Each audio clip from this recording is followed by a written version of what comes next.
Pagkatapos mamatay ng kanyang pagkagusto noong kabataan, nagpasya si Hal na maging magsasaka. Sa kasamaang palad, nagbigay sa kanya ang pagsasaka ng mga hindi kapani-walang kapangyarihan na nagpadani sa kanya. Dahil dito, pinilit siyang iligtas ang sangkatauhan mula sa mga halimaw at demonyo na banta sa mundong ito. Ang kwento ay nagsisimula sa isang grupo ng mga adventurer na nakikipaglaban sa isang napakalakas na dragon sa gubat. Bigla, ang dragon ng gubat ay naglunsad ng atake at nagplano na gawing pritong manok ang kanyang mga kaaway. Nagpasya ang grupo ng mga adventurer na tumakas, dahil ayaw nilang makain. Pagkatapos ay nakita natin ang isang batang lalaki na nagngangalang Al. Narinig niya ang tunog ng kulog at nagtataka kung uulan. Siya ay isang masigasig na magsasaka at inaalagaan ang kanyang mga talong sa mga bukirin.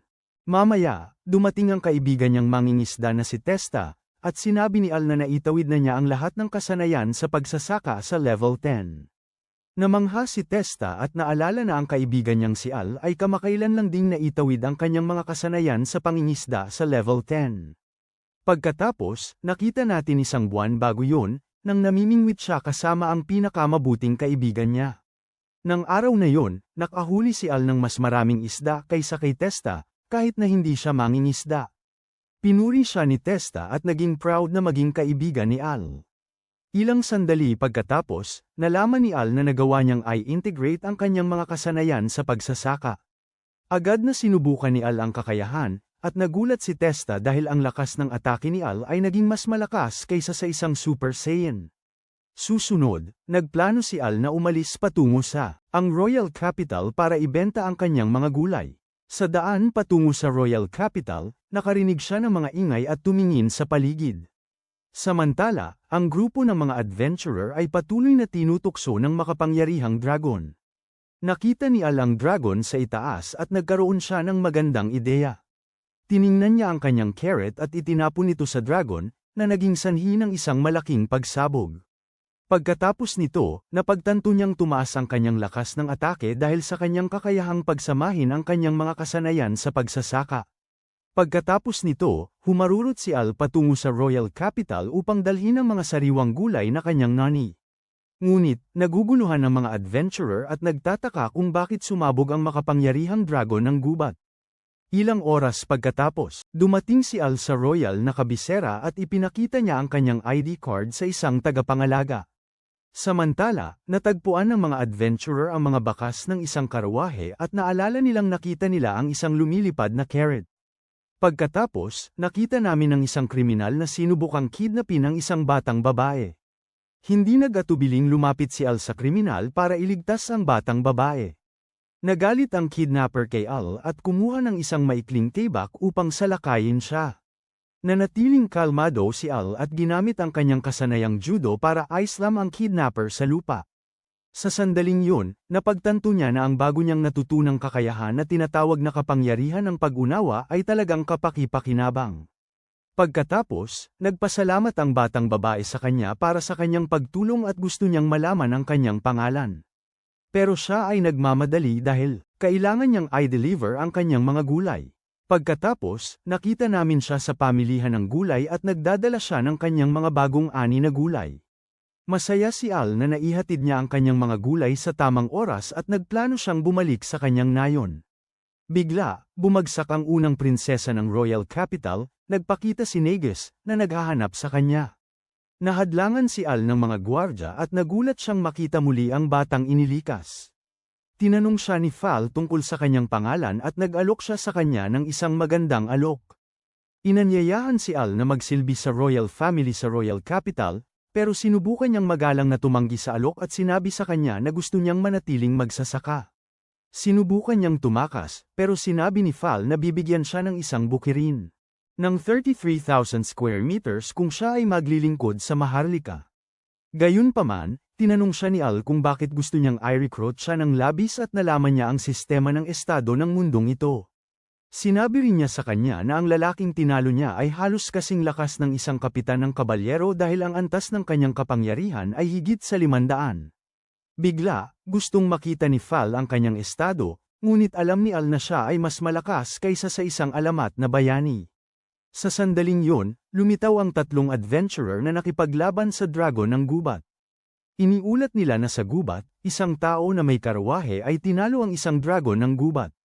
Sinamantala ni Al ang sandaling ito at agad na bumalik sa kanyang nayon. Samantala, napagtanto ni Fal na si Al ay hindi isang karaniwang magsasaka at hindi siya sesuko. Plano niyang hikayatin si Al na paglingkuran ang real na pamilya anuman ang mangyari. Nang sinabi kay Fal ng isang kabalyero na kailangan niyang bumalik sa real na palasyo kaagad. Nang dumating sina Fal at ang kanyang ama sa real na palasyo, iniulat na may mga pangkat ng malalakas na mga halimaw na papalapit sa kaharian ng Magus. Kaya, sinabi ng isang kabalyero na mukhang ito ay pangalawang pagdating ng Hellzone. Nagulat ang hari sa ulat ng kanyang kabalyero dahil natalo na ng isang bayani ang Demon King na si Macbeth. Nagsagawa rin sila ng kasunduan sa kapayapaan sa mga demonyo matapos mapatay ang kanilang pinuno. Pinaghihinalaan ni Opisyal Cecil na hindi lahat ng demonyo ay kuntento sa paktong kapayapaan at kung gayon nais maghayganti sa mga tao. Pagkatapos, inisip ni Opisyal Cecil na ang commander ng unang hukbo ng yumaong hari ng mga demonyo, si Romeo Van Dead, ay kumokontrol sa mga halimaw at nagpaplano ng atake sa kaharian. Sinabi rin ni Opisyal Cecil na ang pagtatangkang kidnapin si Prinsesa Fel at ang pag-atake ng dragon ay isang panlilinlang. Nagulat ang hari dito at sinabi ni Opisyal Cecil na wala na silang oras dahil tiyak na napansin ng kaaway na ang dating bayani na tinalo ang hari ng mga demonyo ay patay na. Gayunpaman, iminungkahi niya na ang hari at ang kanyang anak na si Fel ay dapat umalis sa kaharian dahil pinaghihinalaan ni Opisyal Cecil na ang royal family target ng mga demonyo. Pero tumanggi ang hari ng Magus na umalis sa royal capital dahil ayaw niyang iwanan ang kanyang bayan. Sa sandaling yun, sinabi ni Opisyal Cecil na hinahangaan niya si Haring Magus. Pero ayaw niyang hayaan na mamatay si Haring Magus. Sumagot si Opisyal Cecil na babagsak ang kaharian kung papatayin ng royal family, pero nanatiling matigas ang hari. Kaya, nagsimula rin ang mga kabalyero na hikayatin ang hari na tumakas, at nangako silang poprotektahan ang mga tao sa kaharian na ito. Sa gabi, umuwi si Al at aksidenteng nasira ang kanyang pinto dahil nakalimutan niyang tumaas ang kanyang lakas. Plano niyang magpahinga ng kaunti, pero kumatok ang kanyang kaibigan na si Testa. Sa pinto, binuksan ni Al ang pinto at sinabi sa kanya ni Testa na may paparating na grupo ng mga halimaw patungo sa nayon. Sinabi niya kay Al na nauubos na ang oras nila at kailangan nilang umalis sa nayon ng mabilis hanggat maaari. Bigla, nagplano si Al na tingnan ang kanyang mga gulay at sinabi ni Testa na siya ay magtatago sa isang yungib sa labas ng nayon. Ilang sandali ang lumipas, nalaman niyang walang nangyari sa kanyang mga gulay. Pagkatapos ay narinig niya ang ilang ingay mula sa isang grupo ng mga halimaw at nagtago siya sa likod ng isang puno upang obserbahan ang mga ito. Napagtanto niya na ang mga halimaw ay patungo sa kabiserang royal. Hindi siya sigurado kung dapat ba niyang subukang pigilan ang mga halimaw, ngunit napagtanto ni Al na kung bumagsak ang kabiserang royal, hindi na siya makakabenta ng kanyang mga gulay. Nakita natin sina Fel at ang kanyang ama, na sinasamahan ng isang grupo ng mga kabalyero. Biglang tumawa ng masama si Opisyal Cecil at dinala niya ang pamilyang Maharlika sa isang patay na dulo. Sinabi niya na dumating na sila sa destinasyon at inatake niya ang mga kabalyero ng pamilyang Maharlika. Pagkatapos ay inatake din niya si Haring Magus at sila ay nagulat dito. Si Haring Magus ay labis na nasugatan at sinubukan nilang talunin si Opisyal Cecil. Sa kasamaang palad, hindi sila nakasama kay Opisyal Cecil at ipinakita niya ang kanyang tunay na pagkatao. Natutunan ni Fel at Haring Magus na si Opisyal Cecil ay si Romeo Van Dead pala. Nagulat sila na si Opisyal Cecil ay isang demonyo at ang isang kabalyero ay sinusubukang patayin siya. Sa kasamaang palad, ang kabalyero ay napatay kaagad at si Romeo ay tumingin ng mababa sa hari. Sinabi ni Romeo na ang plano ay gawin si Fel ang kanyang Juliet at nais niyang magkaroon ng 8 anak sa kanya. Dahil dito, sinubukan niyang kidnapin si Fel, ngunit nabigo ang kanyang plano. Pagkatapos ay sinabi ni Romeo na balak niyang pamunuan ang kaharian bilang paghihiganti at ipinakita niya kay Fel na mayroon siyang kakayahang magbago ng anyo. Nabigla si Fel dahil hindi lang niya kayang gayahin ang itsura ng kanyang ama, kundi pati na rin ang boses nito. Pagkatapos, nagbago ulit si Romeo at sinalakay ang hari at si Fel gamit ang makapangyarihang spells. Nakayang aktibahin ng hari ang kanyang Guardian Shield spell sa tamang oras, ngunit mas malakas si Romeo. Agad na sinusuportahan ni Fel ang kanyang ama at inactivate ang parehong spell tulad ng sa kanyang ama. Biglang tumawa si Romeo at sinimulan niyang buhayin ang isa pang spell na nagwasak sa Guardian Shield spell. Si Fel ay nasa alanganin at hindi niya alam ang gagawin. Tinanong ni Romeo si Fel kung gusto ba niyang maging asawa niya, pero tumanggi si Fel at ang kanyang ama ay wala ng lakas para panatilihin ang kanyang magic. Kaya nagawa ni Romeo na sirain ang Guardian Shield spell at ihagis ang kanyang spell sa dilim. Sa huling sandali, lumitaw ang pinakamalakas na magsasaka sa mundo. Ginamit ni Al ang kanyang lihim na kasanayan sa ilalim ng lupa upang pigilan ang spell ng kaaway. Kasabay nito, inatake din niya ang kaaway at hinati ang lupa. Nagulat si Fel nang makita ang taong nagligtas sa kanya mula sa kidnapper. Nang tanungin ni Romeo kung sino siya, sumagot si Al na siya ay isang karaniwang magsasaka. Nabigla siya at hindi naniwala kay Al dahil nakayanan nitong iwasan ang mga galaw ng isang malakas na demonyo. Sinabi ni Al na dahil ito sa pagkain ng sariwang gulay na itinanim niya mismo araw-araw. Binanggit niya kung gaano siya ka-proud sa mga talong na kanyang nani kaninang umaga dahil napakayaman nila sa bitamina at nutrisyon. Nagalit si Romeo at nagplano siyang salakayin si Al gamit ang kanyang tibak, pero nagawang hadlangan ni Al ang atake at itinulak si Romeo sa isang pader ng bato. Namangha si Romeo at nagplano siyang ipakita ang kanyang tunay na anyo. Sinipsip niya ang kanyang mga kaalyado at nakakuha ng karagdagang kapangyarihan. Bilang resulta, naging isang nakakatakot na demonyo si Romeo at nakita namin na hindi siya kailanman nagpatalo sa chess day. Namangha si Al matapos makita ang mga kalamnan ni Romeo, pero hindi siya naiinggit dahil siya alam niyang hindi niya kailangan ng ganong karaming lakas para makakuha ng ilang babae. Samantala, nag-aalala si Fel kay Al dahil ang stats ni Romeo ay 3 beses na tumaas at siya ay level 78, hindi natatakot si Al dahil nakuha niya ang kapangyarihan ng isang Super Saiyan at ang kanyang power level ay lampas 9,000. Kaya sinuntok niya si Romeo sa tiyan at ipinakita sa kanya na siya ay isang naibalik na Mike Tyson. Na-knockout si Romeo at natatakot ang kanyang mga kaalyado.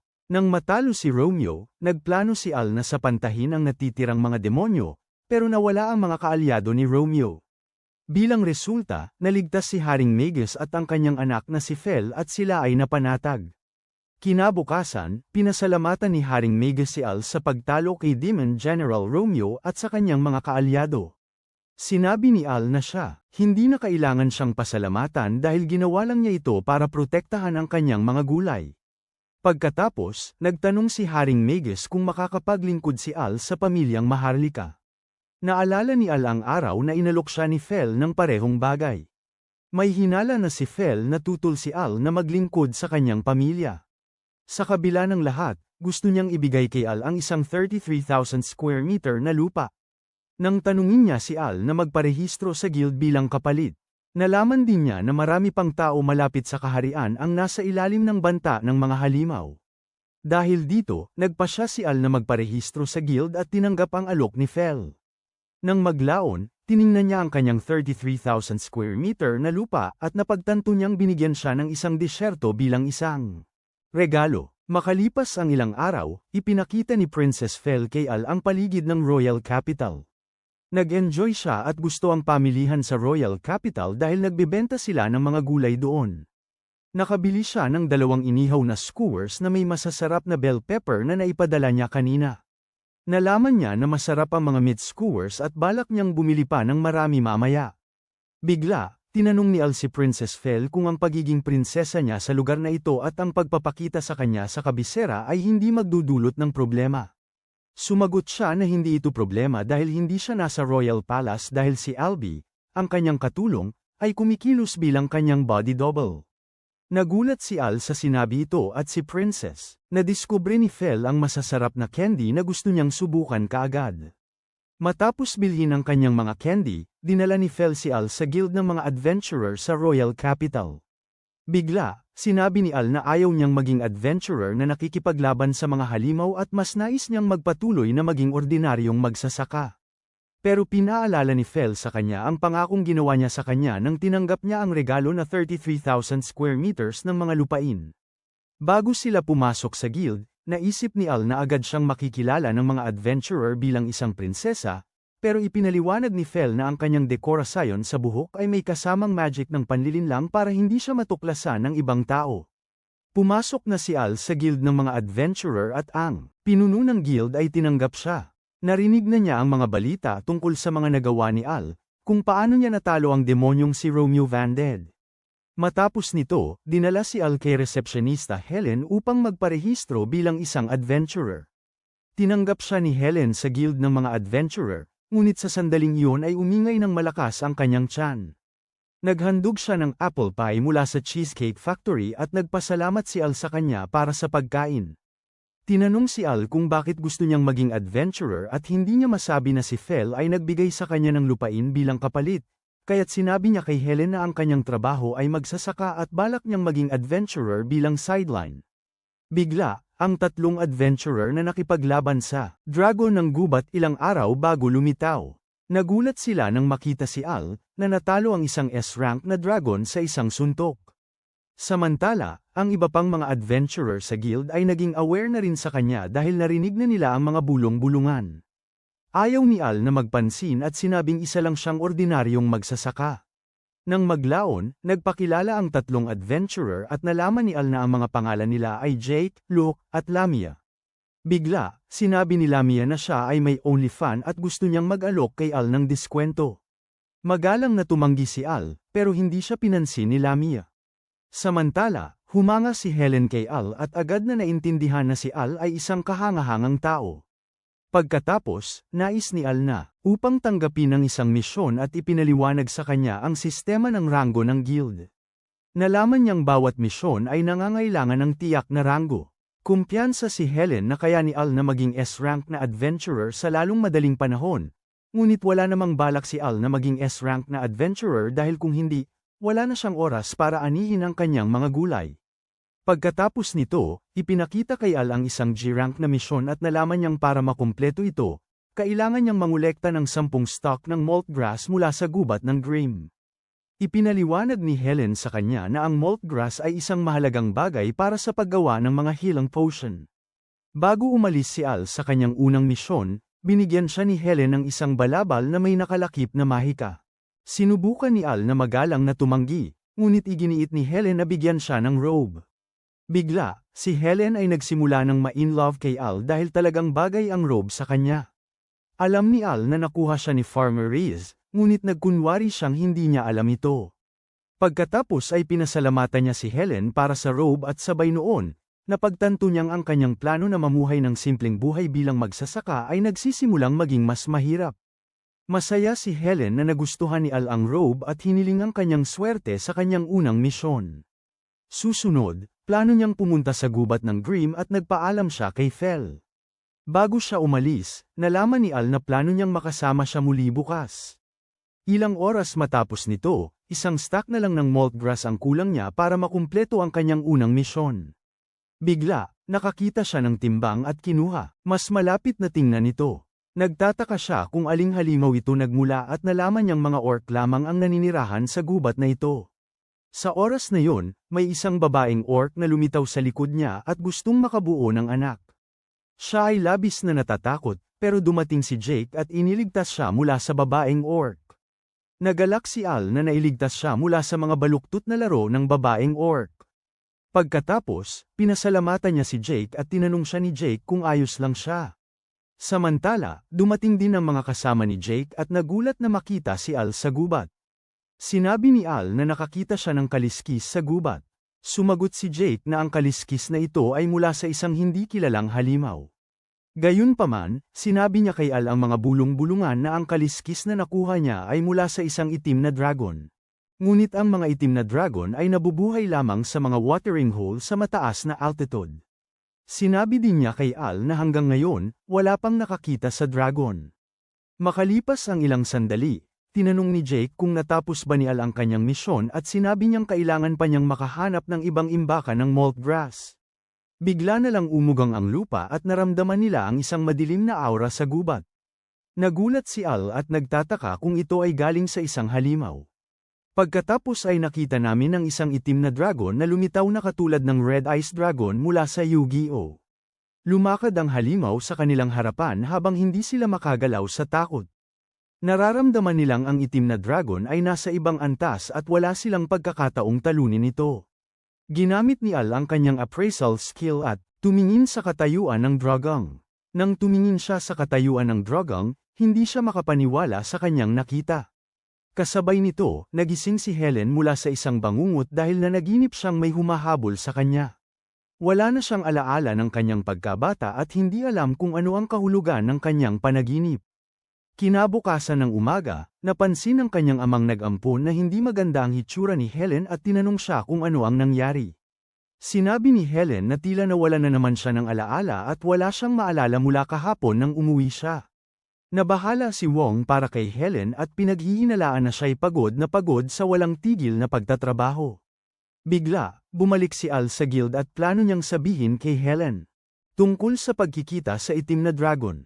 Ipinaliwanag ni Jake na ginamit ni Al ang kanyang kakayahang suriin para malaman na ang itim na dragon na kanilang nakatagpo ay may kapangyarihan sa atake na 230,000.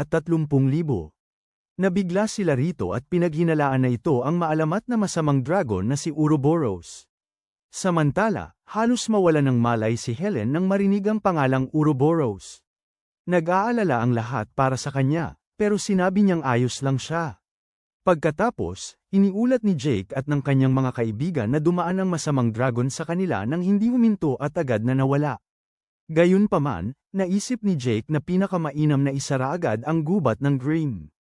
Ipinakita ni Al sa Guildmaster ang isang kaliskis na natagpuan niya sa gubat ng Grim. Ang nakita sa timangan na ito ay nagpalakas ng tibok ng puso ni Helen at naalala niya ang ilan sa kanyang nawalang alaala. Sa sandaling yun, bumalik ang alaala ng kanyang nakababatang kapatid na kinakain ng Ouroboros. Nahimatay siya dahil hindi niya kayang tiisin ang sakit na maaalala ang araw ng pagkamatay ng kanyang kapatid. Lahat ng tao sa silid ay nag-aalala para kay Helen at nagsimula siyang magkaroon ng lagnat. Makalipas ang ilang sandali, nalaman ni Al na ayos lang si Helen at nasa kama. Nalaman niyang si Wong ang amang nag-ampon kay Helen. Pagkatapos nito, ipinakilala ni Al ang kanyang sarili at nagulat si Wong nang makita na nakasuot si Al ng itim na toga. Sinabi ni Al kay Wong na natanggap niya ang toga mula kay Helen. Kaagad pagkatapos nito, sinabi ni Wong na wala ng mga alaala si Helen mula noong siya ay bata pa. Sinabi ni Wong na natagpuan niyang nakahandusay si Helen sa pampang ng Ilog Snus 15 taon na ang nakalipas. Nalaman niya na ang tanging alaala ni Helen ay ang kanyang pangalan at mukhang wala siyang mga kamag-anak. Gayunpaman, nagtataka si Wong kung ang amnesia ay konektado sa dragon na si Ouroboros. Gusto ni Al na imbestigahan ang bagay na ito at magplano na talunin ang masamang dragon. Pero sinabi ni Wong na hindi siya dapat gumawa ng mga hanggal na bagay at na wala siyang magagawa bilang isang G-rank na adventurer. Sinabi ni Al sa kanya na hindi niya kailangang mag-alala sa kanya dahil nais lang niyang maghanap ng impormasyon tungkol kay Ouroboros sa aklatan. Sinabi din niya na nais niyang tulungan si Helen na alamin kung bakit hindi niya naaalala ang kanyang nakaraan. Naunawaan ni Wong na si Al ay isang mabait na bata at binigyan siya ng mga potion para sa paggaling. Bago naghanap si Al ng impormasyon tungkol sa masamang dragon na si Ouroboros, humiling si Wong sa kanya na ipaalam sa kanya kung may natuklasan siya. Nang hapon, nakatanggap si Al ng liham mula sa postman na si Rix at nagulat siya dito. Nalaman ni Al na ang liham ay mula sa kanyang ina at nagtataka siya kung paano niya nalaman na lumipat siya sa Royal Capital. Nagpasalamat si Al sa kanya at bumuong ng magandang araw si Rix. Pagkatapos, naghanap si Al ng impormasyon tungkol sa masamang dragon na si Ouroboros upang talunin ang dragon. Hindi makapaniwala si Al na ang dragon ay may kapangyarihang atake na 230,000. Nalaala niya na ang isang bayani na may SS rank ay maaaring may 1,000 na lakas ng atake at ang demonyong si Romeo Vanded na kanyang tinalo ay may 5,000 na lakas ng atake. Nabigla si Al na mayroong halimaw na mas malakas sa kanya dahil siya ay may lakas ng atake na 63,000 na katulad ng lakas ng isang Super Saiyan. Sa sandaling ito, naalala niyang natagpuan ni Wong si Helen 15 taon na ang nakalipas. Kaya tinanong niya ang librarian kung may mga ulat ng pinsala na nangyari malapit sa Ilog Snus 15 taon na ang nakalipas. Pero sinabi sa kanya ng librarian na ito ay isang patakaran na tanging mga tao na may tiyak na ranggo at pataas lamang ang pwedeng makabasa ng mga ulat ng pinsala. Siya ay naiinis at humiling sa librarian na gumawa ng isang pagbubukod, pero siya ay nanatiling matigas. Samantala, lumitaw si Prinsesa Fel at nagulat si Al nang makita siya. May kapangyarihan si Fel na pahintulutan si Al sa mga ulat ng pinsala. Kaya't dinala sila sa isang espesyal na silid na naglalaman ng maraming aklat na tanging mga mataas na opisyal lamang ang may access. Tinanong ni Fel si Al kung ano ang hinahanap niya at sinabi ni Al na gusto niyang makahanap ng mga ulat ng pinsala mula sa mahigit 15 taon na ang nakalipas malapit sa Ilog Snooze. Sa sandaling yun, naalala niya ang isang ulat ng pinsala mula sa nayon ng Hunnel at ipinakita sa kanya ang isang aklat.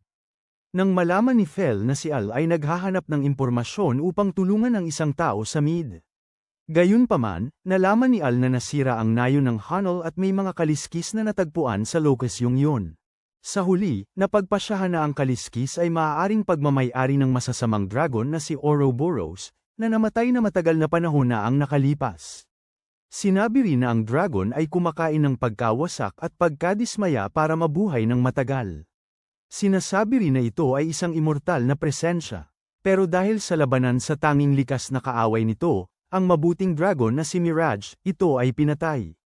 Naunawaan ni Al na sa muling pagkabuhay ni Ouroboros, nasa panganib ang sangkatauhan.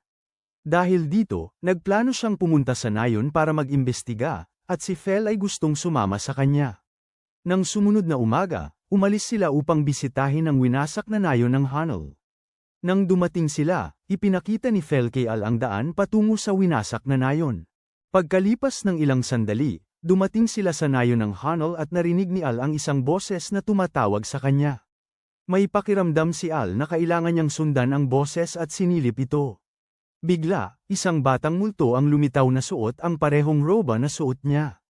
Nagtaka si Fel dahil si Al ay nakikipag-usap sa kanyang sarili. Sumagot siya na kausap niya ang bata sa harap niya. Pero hindi ito nakikita ni Fel. Napagtanto ni Al na ang batang nasa harap niya ay isang multo, at ang pangalan nito ay Ray. Samantala, nagising si Helen at tumingin siya sa bintana dahil nakuha niya ang isang kakaibang pakiramdam. Pagkatapos, napansin ni Ray na suot ni Al ang parehong roba. Sinabi ni Al kay Ray na natanggap niya ang roba mula sa isang taong nagngangalang Helen, at nagulat si Ray tungkol dito. Sabi niya na ito ay dati niyang pag-aari, at ito ay isang espesyal na bagay na may pangdepensang mahika na nakuha niya mula sa kanyang ama. Bigla, inilagay ni Al ang balabal sa balikat ni Fel, at siya ay nagkamali ng pag-unawa. Pagkatapos ay napansin niya ang multo sa harap niya, at siya ay natakot. Samantala, sinabi ni Ray na natutuwa siyang malaman na buhay pa ang kanyang ate. Nagulat si Al dito at tinanong ang multo kung siya ba ay nakababatang kapatid ni Helen. Sumagot ito ng oo at inilahad kay Al na si Helen ang tanging nakaligtas sa nayon na ito. Di nagtagal, nalaman ni Ray na ang kanyang nakatatandang kapatid ay wala ng alaala ng kanyang nakaraan. Nagduda siya na ito ay dahil sa naranasan niya ang isang pangyayaring masyadong masakit, at upang maprotektahan siya. Sariling isip, tinagaw niya ang mga alaala ng kanyang nakaraan. Bilang resulta, nagduda si Ray na maaaring magdulot ito ng malaking problema, na tinagaw niya ang mga masakit na alaala, at hiniling niya kay Al na iligtas ang kanyang kapatid. Sa ibaba, nakita namin ang nayon 15 taon na ang nakalipas, at lahat ay tahimik pa noon. Sa araw na yun, pumunta si Helen upang hanapin ang kanyang nakababatang kapatid sa gubat para ipaalam sa kanya na naghahanda na ng tanghalian. Nag-ensayo si Ray gamit ang espada dahil nais niyang maging isang malakas na bayani balang araw. Bigla, natapilok siya sa isang bato, at nag-aalala ang kanyang kapatid para sa kanya. Sinabi ni Helen na itigil ang pagpapanggap na bayani dahil delikado yun. Sumagot siya na hindi siya nagpapanggap, kundi nagsasanay ng mabuti para maging mas malakas dahil balak niyang iligtas ang buhay ng maraming tao balang araw. Sinabi din niya na siya, hindi na kailangang mag-alala, pero sumagot si Helen na siya ang kanyang nakatatandang kapatid, at ayaw niyang masaktan siya. Ilang sandali pagkatapos, lumitaw ang masamang dragon sa nayon na ito, at ang langit ay nalubog sa madilim na ulap. Nagdulot ng kaguluhan si Ouroboros sa nayon, at winasak ang mga bahay ng nayon gamit ang kanyang nakamamatay na hininga ng apoy. Nakita ni Helen at Ray ang usok na umaakyat mula sa direksyon ng kanilang nayon. Agad silang tumakbo pabalik sa nayon, at nagulat nang makita nilang wasak ang kanilang bahay. Nag-alala si Helen para sa kanilang mga magulang, at nakita ni Ray ang malaking dragon na lumilipad sa langit. Pagkatapos nito, tumakbo sila sa nayon upang hanapin ang kanilang mga magulang, at nagtago sa likod ng kalahating wasak na pader. Samantalang, tinarget ni Ouroboros ang isang babae kasama ang kanyang 2 anak. Sinubukan ng anak na protektahan ang kanyang takot na pamilya, at nagtapon ng bato sa kaaway. Nagalit si Ouroboros dahil wala siyang takot, at tinuruan ang pamilya na matakot gamit ang sigaw ng kanyang dragon. Gusto ni Helen na tulungan sila, ngunit alam ni Ray na magdudulot ito ng kanilang kamatayan, at tinakpan ang bibig ni Helen. Samantalang, ang masangsang na hininga ni Ouroboros ay tumatama sa kaluluwa ng pamilya, at pinatay niya sila para makuha ang ilang enerhiya ng buhay para sa kanyang sarili. Sinipsip niya ang enerhiya ng takot sa kanyang katawan, at alam ni Ray na hindi nila mailigtas ang mga taga-bayani, dahil masyadong mapanganib. Nagsisi siya na hindi siya mas malakas, at galit dahil bilang isang maliit na bata hindi siya makagawa ng anuman sa sitwasyong ito habang pinapatay ang mga taga-bayan. Gusto ni Helen na tulungan ang kanilang pamilya at mga kaibigan, pero ipinaalam ni Ray sa kanya na wala silang magagawa laban sa ganitong makapangyarihang halimaw. Kaya't nagsimula silang tumakbo palayo sa dragon, at nakapasok sila sa kagubatan. Bigla, huminto si Helen, at sinabi ni Ray sa kanya na wala na silang masyadong oras, kaya nagtataka siya kung bakit siya huminto sa ganitong mahalagang sandali. Ang dahilan dito ay naamoy niya ang masamang hininga ni Ouroboros, at na-paralyze siya nito. Sa sandaling yun, hinarang ni Ouroboros ang kanilang daraanan, at wala siyang balak na pahintulutan silang makatakas. Hinayla ni Ray ang kanyang kapatid na babae, at sinubukan ng masamang dragon na takutin sila hanggat maaari. Madali sanang pinatay sila. Sa halip, naglaro siya sa kanila na parang mga laruan. Pagkalipas ng ilang sandali, pagod na si Helen, at nadadapa sa sarili niyang mga paa. Nakuha niyang maiintindihan na kaya ng kanyang kapatid na makasurvive ng walang kanya, at dahil dito, sinabi niya sa kanyang nakababatang kapatid na iwanan siya. Kasabay nito, ang dragon ay naglalakad sa likod niya, at nagsaya na hahabulin siya parang mga laruan mula sa Toy Story.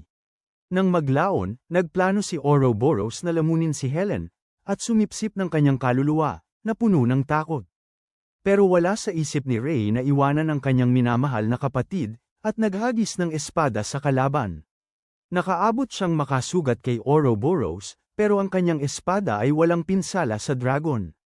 Kasabay nito, nagalit si Ouroboros, at tiningnan si Ray mula sa taas. Sinabi niya na siya ay nalampasan, at ang kanyang laruan na kutsilyo ay hindi siya masaktan. Bilang resulta, nagpa siya ang Ouroboros na kainin si Ray muna, at sumigaw si Ray sa kanyang kapatid na dapat siyang tumakbo. Pagkatapos, si Ray ay tinaga ng matalim na mga ngipin ng itim na dragon. Si Helen ay traumatized, at ayaw niyang tanggapin na ang kanyang nakababatang kapatid ay namamatay. Kinuha siya nito sa kanyang kondongan, pero sinabi ni Ray na tumakbo siya, dahil ayaw niyang mapatay din ang kanyang kapatid. Ang itim na dragon na si Ouroboros ay tumawa lamang at tumingin ng may paghamak kay Ray. Nasiyahan siya sa tanawin ng desperadong ekspresyon ni Helen. Bilang resulta, pinlano niyang iwan siyang buhay, at bumalik sa loob ng 15 taon para kainin ang kanyang kaluluwa. Samantala, nais ni Ray na protektahan ang kanyang kapatid, at sinabi niyang siya tutulungan. Itigil ang plano ni Ouroboros, at talunin siya sa anumang paraan. Sa sandaling yun, nagpa siya si Ouroboros na huwag kunin ang kaluluwa ni Ray. Pinahintulutan ng itim na dragon na manatili ang kaluluwa ni Ray sa lupain na ito upang mapanood ni Ray ang pagpatay niya kay Helen sa loob ng 15 taon. Pagkatapos, naglaho si Ouroboros, at tumawa habang siya ay nasa sabik na kainin si Helen sa loob ng 15 taon. Nangako si Ray sa kanyang huling hininga na protektahan si Helen sa anumang halaga, at namatay siya bilang isang matapang na bayani. Sa kasalukuyan, nagulat sina Al at Fel sa malungkot na nakaraan na naranasan ni Helen. Pagkatapos ay sinabi ni Ray na bago siya mamatay, ang mga alaala ni Ouroboros ay parang pumasok sa kanya nang saktan siya ng dragon gamit ang kanyang mga ngipin. Sinabi ni Ray kay Al na nang si Ouroboros, nawasak ang mga nayon, lagi siyang may isang taong buhay, at ang taong iyon ay nagpapakalat ng kwento tungkol kay Ouroboros. Pagkalipas ng 15 taon, bibisitahin niya ang tao upang kainin ang kaluluwa, at inuulit ang prosesong ito. Bukod dito, sinabi niyang si Ouroboros ay kumakain ng takot ng mga tao, at ito ay nagdaragdag sa kanyang kapangyarihan. Nais ni Al na iligtas si Helen, pero alam niyang hindi niya kayang labanan ang itim na dragon.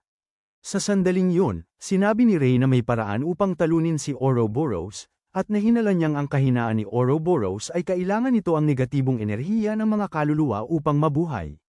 Nagulat si Al sa impormasyong ito, at napagtanto niyang maaaring magtagumpay siya laban sa maalamat na masamang dragon sa pamamagitan ng kabaligtaran. Enerhiya. Sigurado si Ray na ito ang susi sa tagumpay, at nagplano si Al na gamitin ang kaalamang ito para iligtas si Helen. Gayunpaman, agad na kinuha ni Al si Fel, at tumakbo pabalik sa kabisera ng napakabilis. Nakaabot sila sa pintuan ng royal na kabisera makalipas ang 10 minuto, at nagulat si Fel sa nakamamanghang lakas ni Al. Pagkatapos, nagpasya si Fel na ilikas ang mga tao sa kabisera kasama ang royal na hukbo, at sinabi niyang alagaan ni Al si Helen. Samantala, sinuri ni Long si Helen, ngunit wala siya sa kanyang silid. Labis siyang nag-alala para sa kanyang ampon, at nagtataka kung saan siya napunta.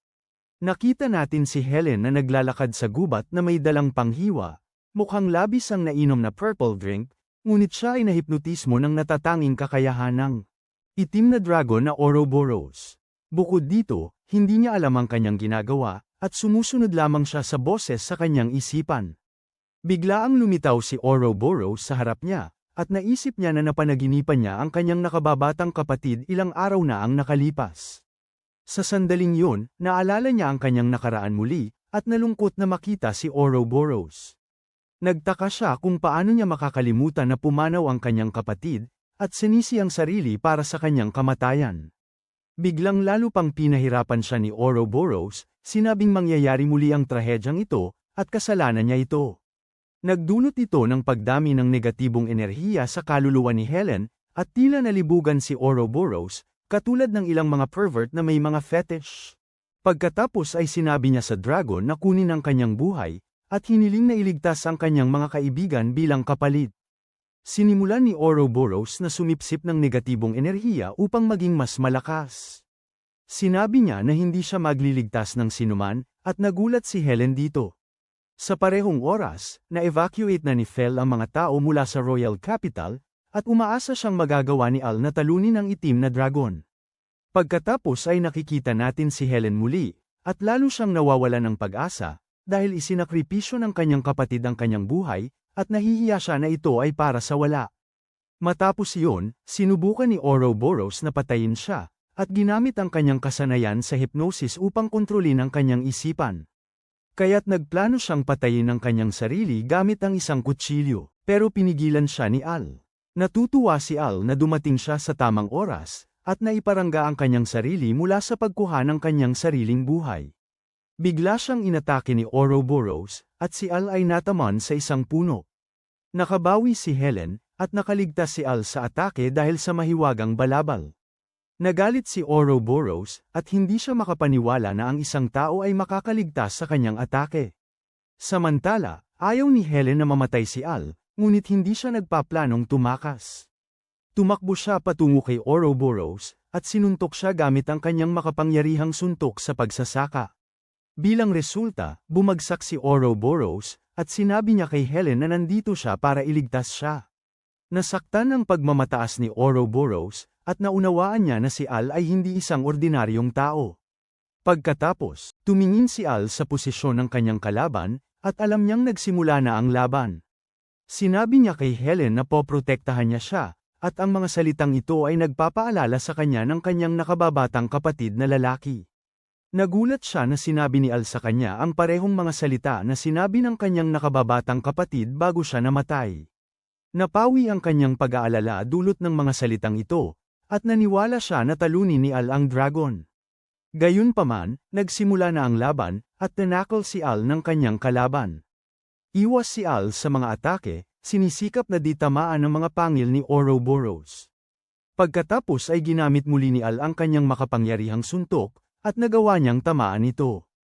Hindi nag-intensyon si Ouroboros na matalo, at napagtanto niyang mas malakas si Al kaysa sa inaasahan niya, kaya't muling tumaas ang kanyang lebel ng kapangyarihan. Bigla, ginamit ni Ouroboros ang kanyang buntot at naipasok si Al sa lupa. Hindi siya tumigil sa pag-atake, at sinubukan ni Al na tiisin ang mga atake ng kanyang makapangyarihang kalaban. Matapos gamitin ni Ouroboros ang kanyang hiningang apoy, na itatapon si Al ng pagsabog. Nag-aalala si Helen para sa kanya, ngunit hindi pa siya talo. Hindi susuko si Al, at muling umatake si Ouroboros gamit ang kanyang hiningang apoy.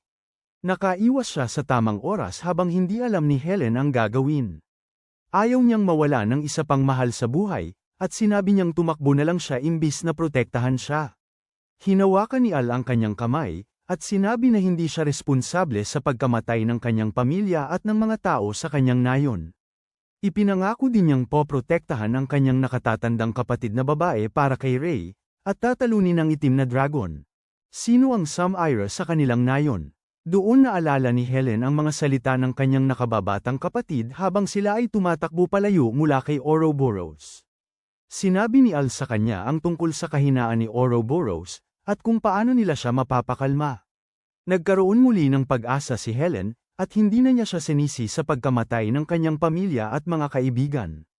Bilang resulta, nagsimulang mawalan si Ouroboros ng kanyang napakalaking lakas, at natuwa si Al na gumana ang kanyang plano.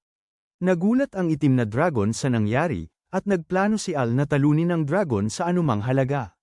Bigla, nagsimulang magreklamo si Ouroboros, at sumigaw kay Al na Black Lives Matter. Akala niya nais ni Al siyang patayin dahil siya ay itim na dragon, at hindi puti. Tinawag si Al na racist, pero tumugon si Al na hindi siya racist dahil siya mismo ay kalahating Mexicano. Sinabi ni Ouroboros na nagsisinungaling siya, at hindi siya nagpaplanong hayaang manalo sila.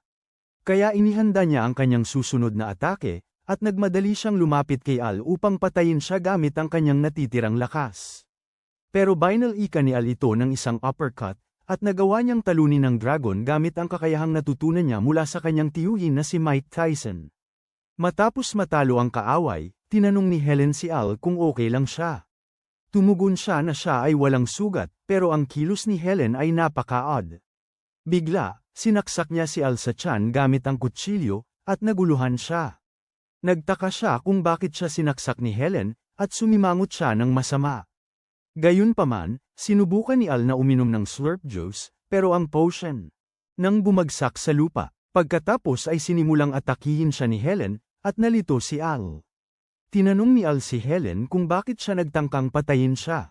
Hindi pinansin ni Helen ang tanong, at sinubukan ni Al na pagalingin ang kanyang sugat. Bigla, inatake niya ulit, pero protektado si Al.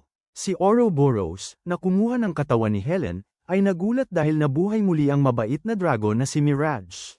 Sa mahalagang sandaling ito, sigurado si Al na ito ay isang asul na dragon na puti ang mata, at hindi isang mabait na dragon. Sunod, sinabi ni Mirage kay Al na si Ouroboros ay nasa katawan ni Helen.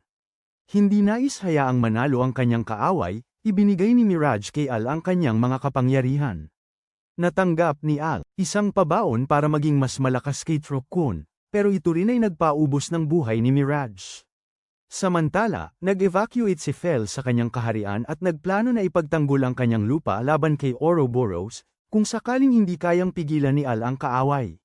Pagkatapos, inilahad ni Mirage kay Al kung paano niya iligtas si Helen, at sinabi sa kanya na bugbugin si Helen para iligtas siya. Akala ni Ouroboros na hindi kailanman sasaktan ni Al si Helen dahil mahalaga siya sa kanya, pero si Al ay John Cena, kaya't sinuntok niya si Helen sa tiyan nang walang pag-aalinlangan.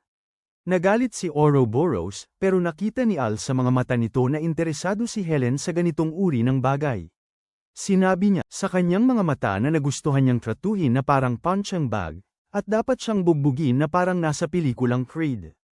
Pagkatapos, tumingin siya sa kanya at nakaramdam ng guilty. Gayunpaman, sinabi sa kanya ni Helen na gusto niyang matalo hanggat kaya niyang talunin si Ouroboros. Ilang sandali ang lumipas, naisip ni Al na bumalik na si Helen sa dati. Bigla, umalis si Ouroboros sa katawan ni Helen at nakilala bilang Danny Phantom upang pumasok sa katawan ni Al na parang multo. Nagtawanan si Ouroboros kay Mirage at sigurado siyang nanalo na siya.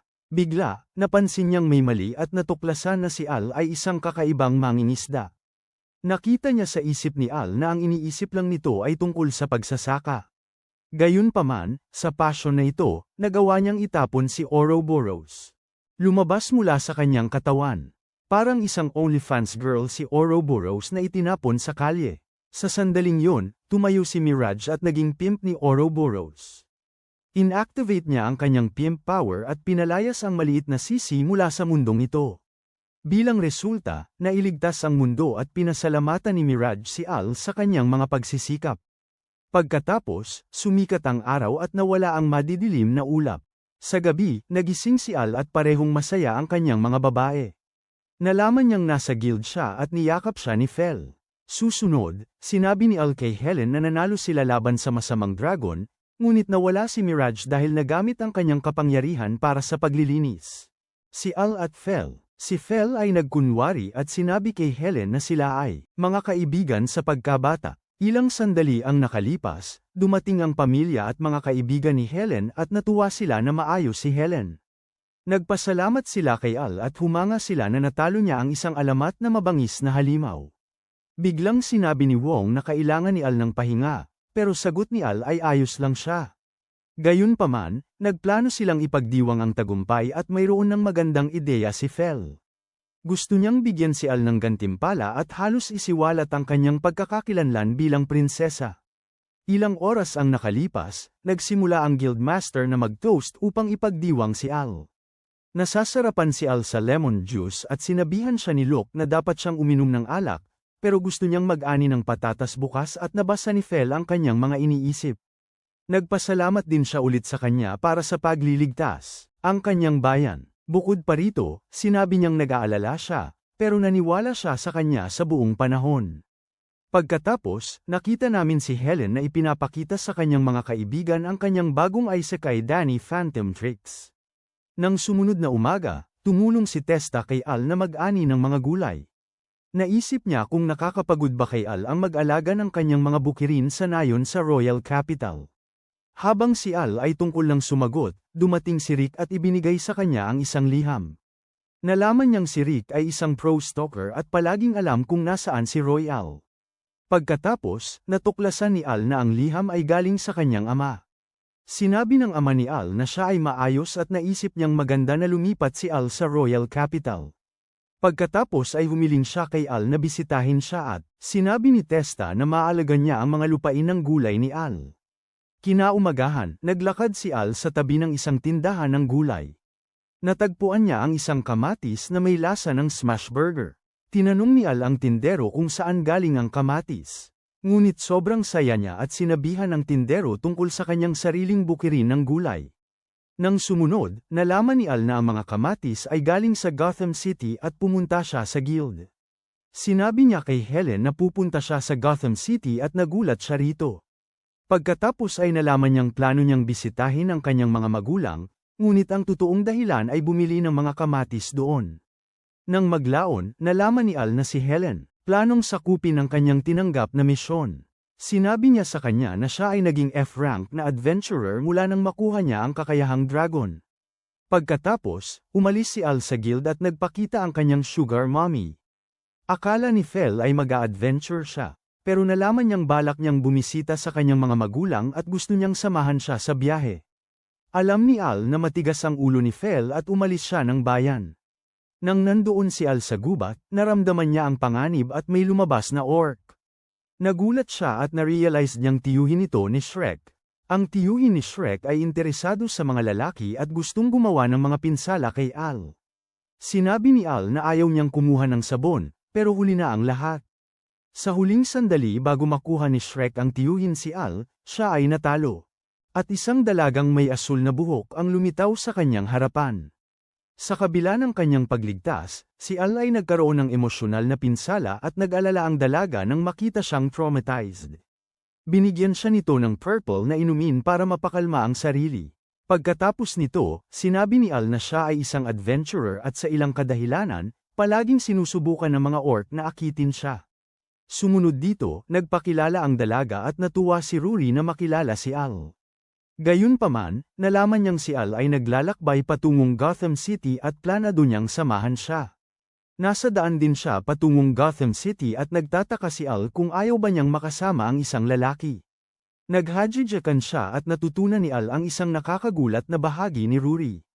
Susunod, nalaman ni Al na wala siyang problema na maglakbay kasama ang isang lalaki dahil naisip niya na walang lalaki ang magiging interesado sa kanya.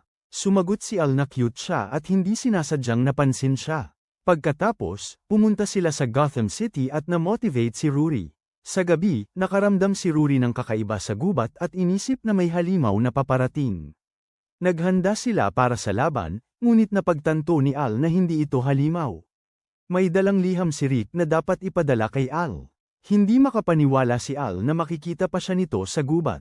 Gayunpaman, nainis si Al sa kanyang mommy dahil nagpapadala ito ng 3 hanggang 4 na liham araw-araw. Pagkatapos noon, sinabi ni Al kay Rory ang dahilan kung bakit siya nagplanong bumisita sa Gotham City. Nalaman niya ang tungkol sa masasarap na kamatis, na para bang smash ang lasa. Burgers. Ilang sandali ang lumipas, tinanong ni Al ang tungkol sa kanyang pamilya at siya ay mukhang malungkot dahil wala siyang pamilya. Pagkatapos, kumuha siya ng malaking tent mula sa kanyang item box. Nagulat si Al at nalaman na namana niya ang item box mula sa kanyang ninuno. Sunod, nagluto sila ng hapunan at namangha si Al na siya ay may kakayahan sa pagluluto. Pinuri niya ang kanyang mga kakayahan sa pagluluto at tinanong siya kung bakit gusto niyang pumunta sa Gotham City. Dito nalaman ni Al na gusto niyang pumunta sa Gotham City para maging mas malakas.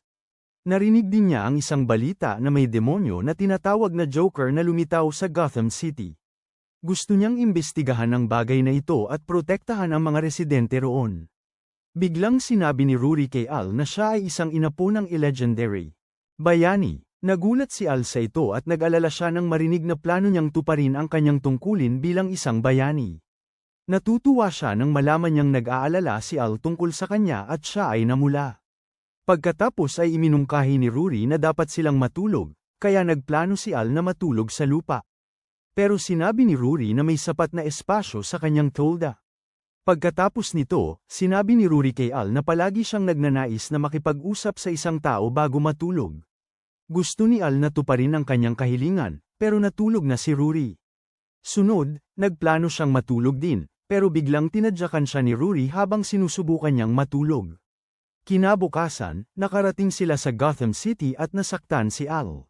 Pagkatapos ay inalis ni Al ang kanyang bandage at sinabi kay Rory na ang kanyang araw na trabaho ay pagsasaka. Ilang sandali pagkatapos, nakarating sila sa Gotham City at nagpaalam si Al. Sinabi ni Rory na siya ay nag-enjoy. Naunawaan ni Al ang gustong sabihin niya at sumagot siya na hihingin niya siyang maging armed escort sa pagbabalik. Siya ay natuwa at binigay ang address ng hotel kung saan siya nanunuluyan. Nang maglaon, nagtanong siya sa isang babae tungkol sa mga bulong-bulungan ng paglitaw ng demonyo. Hindi nakatulong ang babae kay Rory at hindi mahanap ni Rory ang anuman na bakas ng demonyo. Noong mga panahong yon, naaalala niya ang pagtawag sa kanya na walang silbi. Bigla, sumigaw ang isang babae at agad na tumakbo si Rory sa kanya. Sinabi ng babae kay Rory na ang demonyo ay tumakas sa gubat at kinidnap ang kanyang kapatid na babae. Tumakbo si Rory sa gubat at may isang misteryosong tao na nanunood sa kanya. Sa gabi, si Al ay nakatayo sa harap ng bahay ng kanyang mga magulang at tumalon ang kanyang ina mula sa bahay. Siya ay mas malakas kaysa sa isang Super Saiyan at halos nawasak ang lungsod habang ipinapakita sa kanyang anak kung gaano siya namimiss ito. Pinagdikit din niya ang likod ni Al at akala niya ay mamamatay na siya. Alam ni Al na ang kanyang ina ay isang mahuhusay na tao, magaling sa pagluluto, mabait at maganda. Pero sa unfortunate, siya ay sobrang mapang-alaga na halos napatay si Al ng maraming beses. Habang niyayakap si Al, biglang dumating ang kanyang ama. Inisip niya na may sumubok na mag-akit sa kanyang asawang babae at sinaktan si Al. Biglang nagalit si Lush Ika dahil sinaktan ng kanyang asawa ang kanilang anak. Ang mga pinarusahan ng ama at humingi siya ng tawad para sa hindi pagkakaintindihan. Sa gabi, nagluto si Lush Ika ng paboritong pagkain ni Al. Pagkatapos ay nakita namin ang kanyang ama, na sinerbisyuhan ng sunog na manok na sobrang crispy at hindi pinayagang kumain sa mesa. Kasunod nito, tinanong ni Lashika si Al tungkol kay Rory at masaya ang kanyang ama na nakita ni Al ang isang kasintahan. Nagalit ang nanay ni Al dahil ayaw niyang pahintulutan si Al na magkaroon ng isa pang asawa at sinimulan niyang sampilan ang kanyang asawa. Alam ni Al na mangyayari ito at ipinaliwanag niya sa kanyang mommy na si Rory ay isa lamang niyang bodyguard. Pagkatapos, nagpasalamat ang kanyang ama kay Al dahil sa pag-save sa kanya. Sinabi ni Al sa kanyang ama na naghahanap siya ng mga kamatis na may lasa gaya ng smash burgers. Sinabi ng tatay ni Al kung saan makikita ang mga kamatis at may nakita siyang kakaiba sa mapa na ipinakita ni Al. Natutunan ni Al na ang hotel kung saan nakatira si Rory ay hindi pala umiiral. Pagkatapos, gusto ni Al na matulog at kinuha niya ang kama ng tatay niya dahil parang nanay na sa kanyang kwarto ang kanyang mom. Kinabukasan, nakabili si Al ng kanyang paboritong mga kamatis. Biglang may sumigaw na isang lalaki na sinasaktan siya ng isang demonyo. Sinabi ng lalaki kay Al na nakatakas ang demonyo papunta sa gubat ng ilusyon at nakipaglaban sa isang babaeng may asul na buhok. Tumakbo si Al sa gubat at nagsimulang ngumiti ang lalaki na inatake. Bukod dito, binuwag niya ang kanyang ilusyon na spell dahil nahulog si Al sa kanyang bitag. Sa ilang sandali, mga residente sa Gotham City ay may kaalaman tungkol sa isang demonyo. Napagtanto ni Rory na ang lalaking ito ang demonyo na nangloko sa kanya at hindi makapaniwala na siya ay naloko. Kasunod nito, ipinakilala ni Loki ang kanyang sarili at pinaplano niyang patayin si Rory. Gayunpaman, nais niyang malaman kung bakit si Loki ay may target din na si Al. Sinabi ni Loki na si Al ang pinakamalaking banta dahil nagawang talunin niya si Ouroboros at ang dating komandante ng hukbo ng Demon King, si Romeo. Akala ni Al na si Loki ay kasamahan ni Romeo at nag-charge si Rory patungo sa kalaban. Madaling pinigilan ni Loki ang atake at nasugatan siya gamit ang isang teknik ni Bruce Lee. Agad siyang ginamo ni Al at nakatingin si Loki kay Rory. Pagkatapos nito, nagsimulang umatake si Al at naglalaro ang kanyang kalaban ng si Al ay hindi makakuha ng tama sa kaaway at siya ay natusta.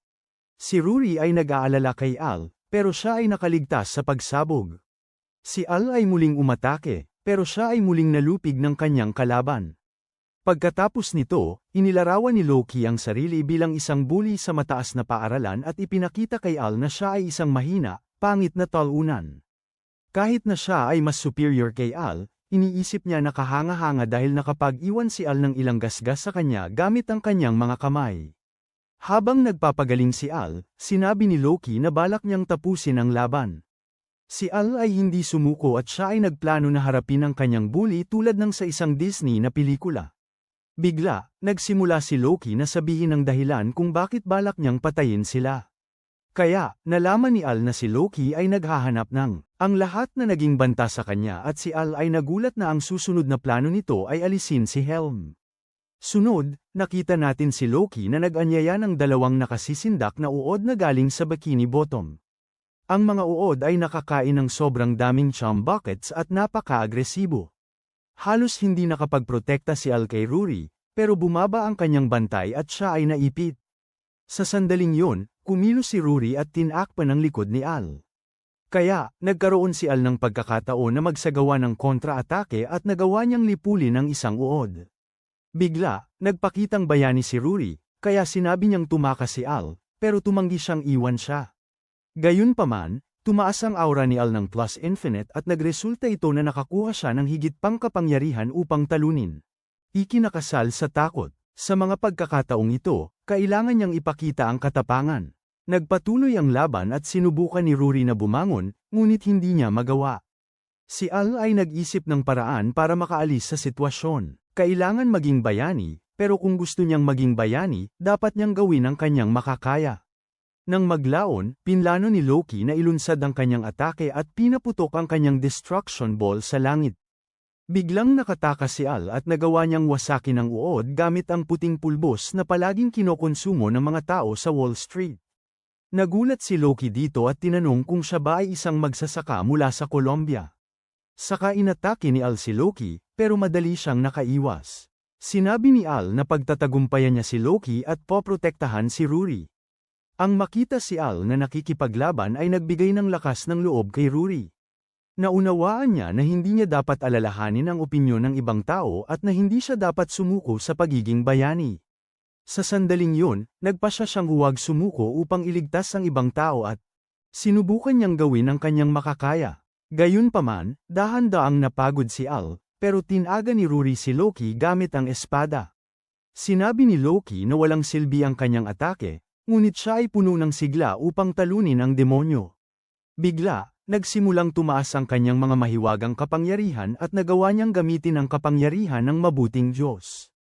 Nagulat si Loki at sinubukang tumakas, ngunit hindi pinayagan ni Rory na makawala siya. Nasaktan siya ng isang makapangyarihang atakeng mahika at nawasak. Bilang resulta, nanalo si Rory sa laban at humanga si Al. Pagkatapos ng laban, nakatulog si Al mula sa pagkapagod. Masaya si Rory na nakilala si Al at napagtanto niya na may crush siya sa kanya. Nang gabi, nagising si Al at nagulat siya dahil natutulog siya sa kondonga ni Rory. Humingi siya ng tawad dahil nanlamig siya sandali at namula si Rory. Pagkatapos, sinabi ni Rory na hindi niya alam ang daan pabalik. Hindi inisip ni Al na ito ay malaking bagay at naglakad sila pabalik sa Gotham City. Sa daan pabalik, nakarinig sila ng isang boses. Akala ni Rory ay isang multo ito at natakot siya. Ang dahilan nito ay dahil ang mga multo ay walang pisikal na katawan at kaya hindi matatalo. Ilang sandali lang, lumakas ang boses at nagsimula ng umiyak si Rory. Biglang naisip ni Al na siya ay ang kanyang nanay lang. Nagdesisyon si Al na tumakbo palayo sa kanyang nanay dahil siya ay natatakot na patayin siya ni Rory. Pagkatapos nito, si Rory ay nagsimulang tumawa at inisip niyang natatakot din si Al sa mga multo. Ilang oras pagkatapos, dumating sila sa Gotham City at nawala na ang hotel. Umuwi si Al at naalala ang pag-aalala ng kanyang ina noong siya ay bata. Noong panahong yun, umuwi siya at nagalit ang kanyang ina at pinagalitan siya dahil naglalaro hanggang gabi. Nang sumunod, binuksan niya ang pinto at handa na siyang parusahan ng kanyang ina. Bigla, lumitaw ang kanyang ina sa likod niya at tumakbo siya palayo sa kanya. Ayaw niyang parusahan at iniwan ang kanyang ama. Kinabukasan ng umaga, nakiusap si Lashika sa kanyang anak na huwag umalis. Kaya, sinubukan ng ama ni Al na kumbinsihin si Lashika na bitawan ang kanilang anak. Pero siya, nanatiling matigas ang ulo at sinabi ni Al na kung hindi siya pumayag na palayain siya ngayon, hindi na siya iibigin. Hindi siya seryoso, pero yun lang ang paraan para mapasunod siya. Hindi nagtagal, nagpaalam siya at sinabihan siyang huwag masyadong magdrama. Sa sandaling yun, naalala ni Al ang araw na nagdesisyon siyang maging magandang magsasaka. Ipinagmamalaki si Al ni Lashika at iniwis siya ng ligtas na paglalakbay pauwi. Sunod, nagpaalam si Al sa kanyang tatay at umalis na. Pagkatapos, nakita namin si Rory na naghihintay na kay Al. Sa paglalakbay pauwi, tinanong ni Rory kung may ideya siya kung bakit siya tinarget ni Loki. Sumagot si Al na wala siyang alam kung bakit pinaplano ni Loki na patayin siya. Pero nagpasalamat siya kay Rory sa pagligtas sa kanya. Sa sandaling yon, namula si Rory, dahil ang aura ni Al ay sobrang positibo at umalis sila. Sa gabi, nakita namin si Fel at nagdesisyon siya na labis na nagpahilak sa kanyang ama. Nagsimula itong umiyak at humingi ng tawad dahil sa pagiging hindi magandang ama. Ilang araw ang lumipas at nakilala ni Rory si Helen sa guild. Tinanong ni Helen tungkol sa relasyon ni Al kay Rory at sinabi niyang magkaibigan sila. Hindi napansin ni Al na pareho silang may crush sa kanya at naging magkaribal ang dalawa. Sa hapon, nahuli ni Al ang isang batang lalaki na nananakaw ng kanyang talong. Humingi ng tawad ang bata at sinabi ni Helen na hindi siya dapat gumawa ng ganitong bagay. Samantala, talagang si Al, galit, hindi dahil sa ninakaw ng bata ang mga gulay, kundi dahil hindi pa hinog ang mga talong. Humingi ng tawad ang bata kay Al at umuungal ang kanyang tiyan. Dinalhan siya ni Al ng repolyo at sinabi na tama ito. Nagpasalamat ang bata at naalala ni Al nang nag-alok siya ng pagkain sa isang babae. Nang sinabi ni Helen na may mga halimaw na umaatake sa maraming mga ngalakal sa lugar na ito kamakailan. Bilang resulta, halos walang pera ang mga mahihirap para sa pagkain. Ang kapangyarihan ni Al ay tungkol dito at gustong gumawa ng paraan tungkol sa kasalukuyang sitwasyon. Bigla, nakarinig sila ng alarma at agad silang tumakbo sa mga pader ng royal na kabiserang. ang kabisera, at inatake ng mga halimaw at sinubukan ng mga adventurer na pigilan sila. Ilang sandali lang, dumating si Al at sinabi ni Lamia na madidilim ang kabisera kung may lumitaw pang mga halimaw. Ang Royal Army ay nanghinaing at nagpasya na protektahan ang kanilang tahanan. Bigla, nagbago si Helen at naging dragonoid at sinimulang tulungan ang mga sundalo. Nagsimula siyang mag-cast ng spell para sa pagsabog at nagawa niyang patayin ang isang dragon.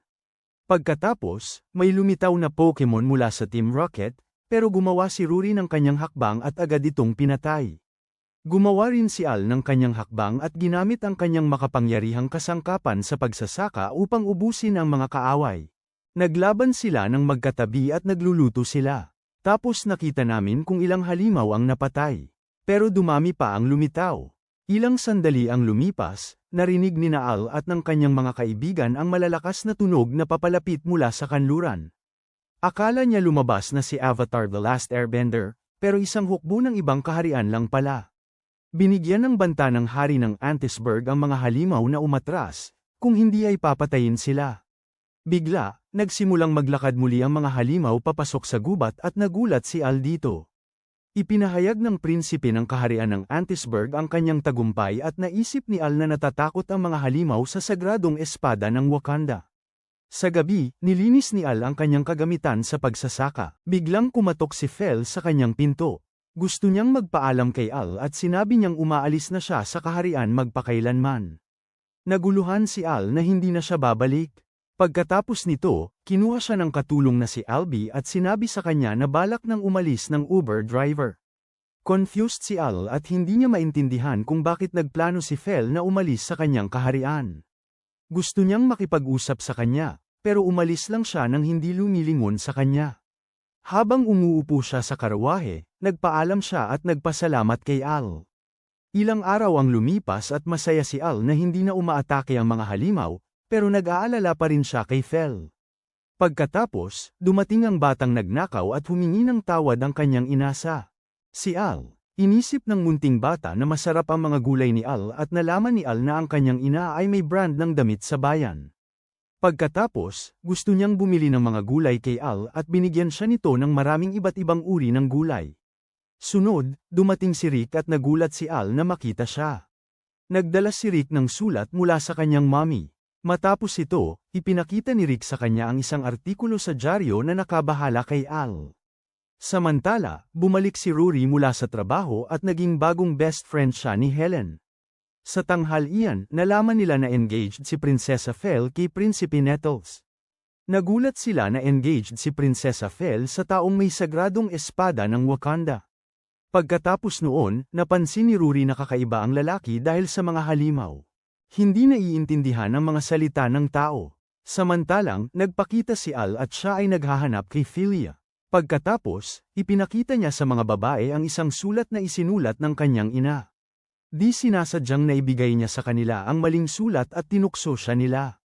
Sunod, nalaman nila na ang sagradong espada ng Wakanda ay peke lamang na inorder ni Wish. Gayun din, nakilala ni Lashika ang panday na gumawa ng espada at sinabi niya sa kanya ang katotohanan.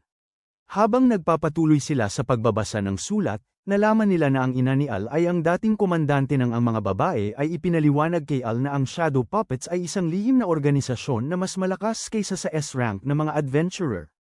Pagkatapos, binasa ni Helen ang natira at nalaman nila na si Prince Nettles ay responsable sa mga pag-atake ng halimaw.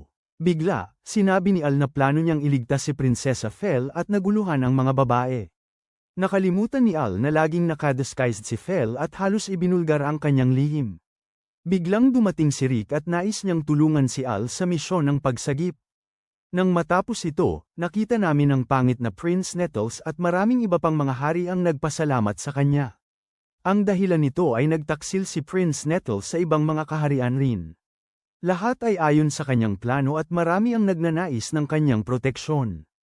Kumilos siya na parang si Pablo Escobar at humingi ng bayad para sa proteksyon mula sa ibang mga hari.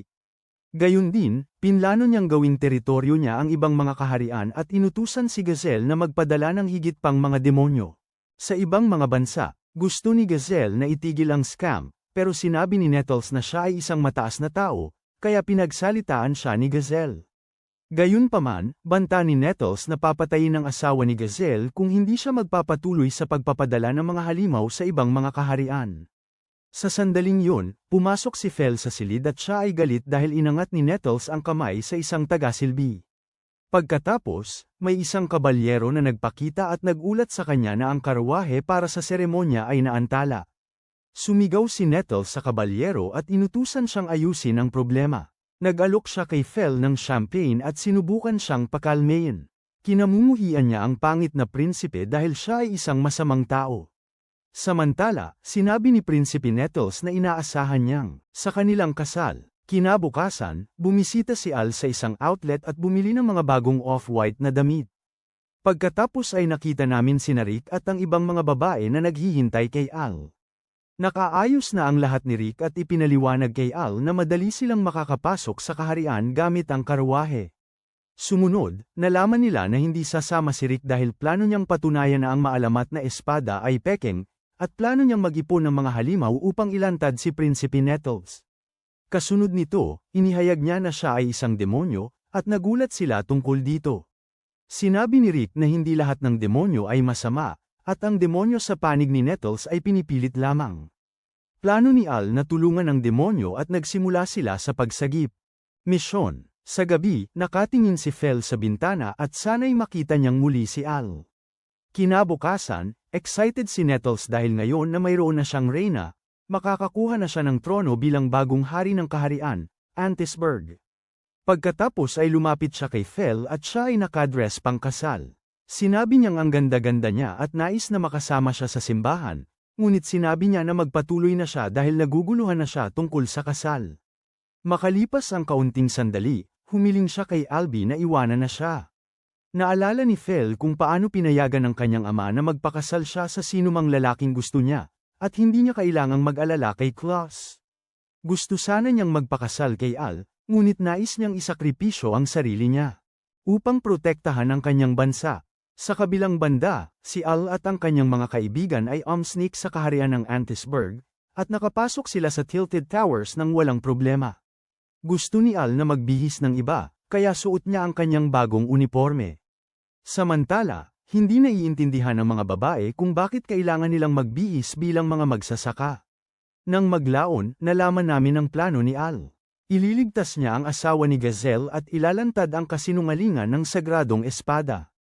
Hindi sigurado ang mga babae kung magiging matagumpay ang kanyang simpleng plano, at may isang kabalyero na lumitaw na nakita silang kainahinala. Ginamit ni Al ang kanyang kasanayan bilang tindero at sinubukan niyang kumbinsihin ang kabalyero na sila ay mga ordinaryong magsasaka na nagbebenta ng sariwang gulay. Sakab unfortunately, ang kanyang plano ay nabigo, at nagkamali sila. Dahil dito, isang hukbo ng mga kabalyero ang humahabol sa kanila, at nagtataka si Al kung paano maaaring mabaigo ang kanyang perpektong plano. Biglang nagkaroon ng magandang ideya si Helen at pinabilis niya si Al. Kaya pinakawalan niya ito sa Royal Palace at binalaan siya ng good luck. Ilang segundo mamaya, nakita namin ang isang babae at nagulat siya dahil sira ang kanyang silid. Humingi ng tawad si Al at nakaramdam siya ng matinding sakit ng ulo. Tinanong niya kung siya ba ay si Gazelle's honeypot. Sa mga sandaling yon, may mga gwardya na lumitaw at gusto nilang malaman kung sino siya. Sumagot si Al na siya ay ang magsasaka mandirigma at pinukpok niya ang mga gwardya gamit ang mga gulay. Wala nang pagkakataon ng mga gwardya at kumbinsido si Al na may gusto ang mga kabalyero sa mga lalaki. Gayunpaman, ipinaliwanag niya sa honeypot ni Gazelle na siya ay dumating upang iligtas siya at ang kanyang kasintahan. Matapos ito, nagplano si Al na tumakas kasama ang babae ni Gazelle, pero nagkaroon sila ng malaking problema. Sa isang malaking bakal na bola na nakabitin sa kanyang binti, dinala ni Al siya. Habang tumatakas mula sa mga kabalyero, nakatagpo siya ng kanyang mga kaibigan. Sunod, nakatakas sina Al at ang kanyang mga kaibigan at natagpuan nila ang simbahan. Sinabi ni Helen at Rory kay Al na maaari siyang umatungal tulad ng isang mata na nagpapakita ng bilis upang guluhin ang seremonya ng kasal. Kaya't si Al ay naudyok na iligtas si Princess Val sa lahat ng paraan at ang kanyang mga babae ay hiniling na siya ay magtagumpay. Pagkatapos, muling lumitaw ang mga kabalyero at nagplano ang dalawang babae na salakayin ang mga sundalo. Sa parehong oras, tinanong ni King Magus kung sigurado si Fal na magpakasal kay Medeles. Sumagot siya na nagpasya siyang gawin ito para sa kabutihan ng Ka Kingdom ng Magus. Nakaramdam ng guilt si Haring Magus dahil hindi niya mapagtagumpayan ang mga halimaw ng walang tulong ni Medeles. Pagkatapos, nagdaos ang pari ng seremonya ng kasal at sumagot si Fal na nais niyang pakasalan si Prinsipe Medeles. Bago siya hinalikan, ipinangako niya na gagawin siyang masaya. Ayaw ni Fal na magpakasal sa isang mayabang na prinsipe at ninais na sana si Al ang pumunta upang iligtas siya. Sa sandaling yun, dumating si Al at ang pinto ay lumipad patungo kay Medeles. Nalito si Fal dahil si Prinsipe Medeles ay nakahiga sa ilalim ng isang pinto. Kinuha ni Al si Magsasakaris at naglakad siya sa pinto na may aura na plus 30,000. Pagkatapos, si Fal ay labis na masaya na makita ang kanyang paboritong magsasaka, na dumating para iligtas siya at siya ay nagsimulang umiyak sa tuwa. Samantala, gusto ni Medeles na pigilan si Al at tinawag siyang masamang tao. Sinabi ni Al na si Medeles ang masama at ang kanyang banal na espada ay isang peking utos mula sa Wish. Nagsimulang tumawa si Medeles at sinabi na ang kanyang espada ay 100% gawa sa Switzerland. Sinabi ni Haring Magus kay Al na nakita niyang ginamit ni Prinsipe Medeles ang kanyang espada upang takutin ang mga halimaw. Bigla, nagtanong si Medeles kung makakapagpatunay si Al at tumugon siya ng oo.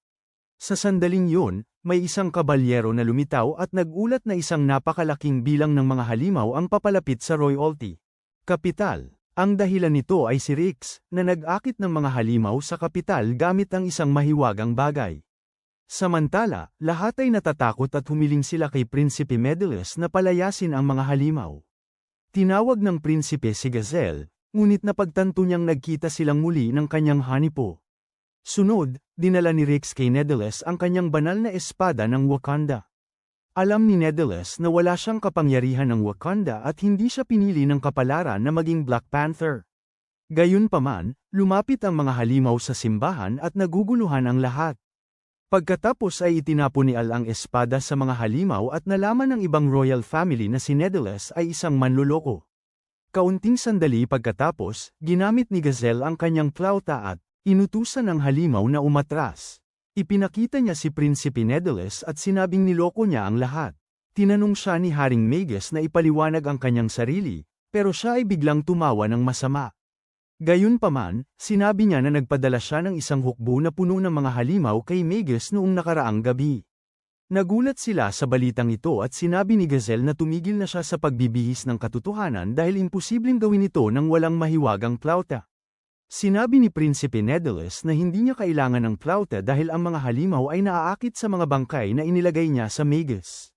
Biglang nagpakita sina Ruri at Helen at sinabi nilang hindi matatalo si Magus. Ang dahilan nito ay handa ang mga adventurer at sundalo ng Magus na ipagtanggol ang kanilang kaharian. Nang magsimula ang laban sa mga halimaw, pinakuluan ang mga halimaw. Samantalang, sinabi ni Al kay Fal na hindi niya kailangang isakripisyo ang kanyang sarili. Ilang sandali ang lumipas, lumitaw ang mga knight ng Antisburg. Balak nilang arestuhin si Medeles dahil nalaman nilang winasak ni Medeles ang Tilted Towers. Desperado si Medeles at sinubukan niyang patayin si Haring Magus, pero inawat ni Al ang kanyang pagtatangkang yun gamit ang mga gulay at sinuntok ang prinsipe sa kanyang mukha. Siya ay naaresto at dinala ng kanyang sariling mga kabalyero. Tumalon si Fal sa mga bisig ni Al at lahat ay nagulat. Sinabi niyang mahal niya siya at nagulat si Al sa kanyang pagkumpuni ng pag-ibig. Si Ruri ay naiinggit at gustong malaman ang kanilang relasyon, kasama si Prinsesa Fal. Sunod, akala ni Al na hihinto ang ama ni Fal sa kanyang anak na babae, pero tinanggap siya ng ama sa kanilang pamilya. Pagkatapos nito, nakipag-usap si Rix kay Haring Magus at binigyan siya ng liham na ipinadala kay Medeles. Napagtanto ni Haring Magus na si Rix ay kabilang sa mga shadow puppets at sinabi niyang may isang guro sa likod ng mga eksena. Nakaraan ang ilang araw at bumisita si Al sa Adventurers Guild. Pagkatapos, sinabi ng Guildmaster sa kanya na alagaan ang mga bagong misyon. Sinabi ni Al na ayaw niyang gumawa ng mga misyon dahil gusto lang niyang mamuhay ng simpleng buhay ng magsasaka at alagaan ang kanyang mga bukirin. Samantala, dumating si Prinsesa Fal, at nagulat ang lahat. Binigyan niya ang mga adventurer ng napakalaking kayamanan bilang gantimpala sa pagtatanggol sa lupa. Nang umalis si Fel, halos madiskubre ni Helen ang lihim ni Fel. Nang sumunod na lumitaw si Fel na nakasuot ng disguise at kaunti siyang nang api kay Al. Pagkatapos, nagbigay siya ng anunsyo kay Rory na siya ay mananalo sa puso ni Al. Gayunpaman, nagsimula ang isang mainit na labanan at umalis si Al upang tingnan ang kanyang mga gulay. Sa hapon, tinitingnan niya ang isang kamatis, ngunit lumitaw sina Fel at Rory sa likod niya. Tinanong nila si Al kung sino ang umiibig niya, ngunit sinubukan niyang iwasan ang tanong na ito. Bigla nilang tinanong kung may nararamdaman ba si Al para sa ibang girl. Sumagot siyang oo, at nabigla sila roon. Susunod, dinala niya ang mga gulay pauwi at inialay ang pagkain sa kanyang yumaong kaibigan sa pagkabata na si Elvia. Pagkatapos, nakita namin ang nayo ng Seals 15 taon na ang nakalipas at ang ama ni Al ay nag-aani ng patatas. Nang siya ay magpapapahinga na, napagtanto niyang 10 beses na mas marami ang nahukay na patatas ng kanyang anak kaysa sa kanya. Sinabi ni Al na nasisiyahan siya at nagalit ang kanyang ina. Ang dahilan dito ay akala niya pinilit ng kanyang asawa ang kanilang anak na gawin ang kanyang trabaho. Nang maglaon, nagbigay si Al ng ilang patatas sa kanyang mga kapitbahay. Pagkatapos, nakita namin si Elvia at nahuli siya ng ilang taga-nayon dahil nagnakaw siya ng mga gulay. Natutunan ni Al na naghirap siya dahil malamang nag-iisa siya at nagugutom. Bukod dito, inisip ng kanyang mga kapitbahay na ang batang babae ay nakatira sa bundok. Nang makawala si Elvia, tumakas siya. Habang tumatakas, ninakaw niya ang mga patatas na ibinigay ni Al sa kanyang mga kapitbahay. Ilang oras pagkatapos, kinain ni Elvia ang patatas at dinalaw siya ni Al para dalhan siya ng pagkain. Tumakas siya sa takot, ngunit hiniling ni Al na huminto sandali. Sinabi niyang hindi niya plano na kunin ang mga patatas at nais niyang ipakita sa kanya na masarap ang sopas na dinala niya. Natatakot siya, kaya inilagay ni Al ang sopas sa lupa upang makakain siya ng pribado. Kinabukasan ng umaga, muling dinalaw ni Al si Elvia sa bundok at iniwan sa lupa ang isang ginawa sa bahay.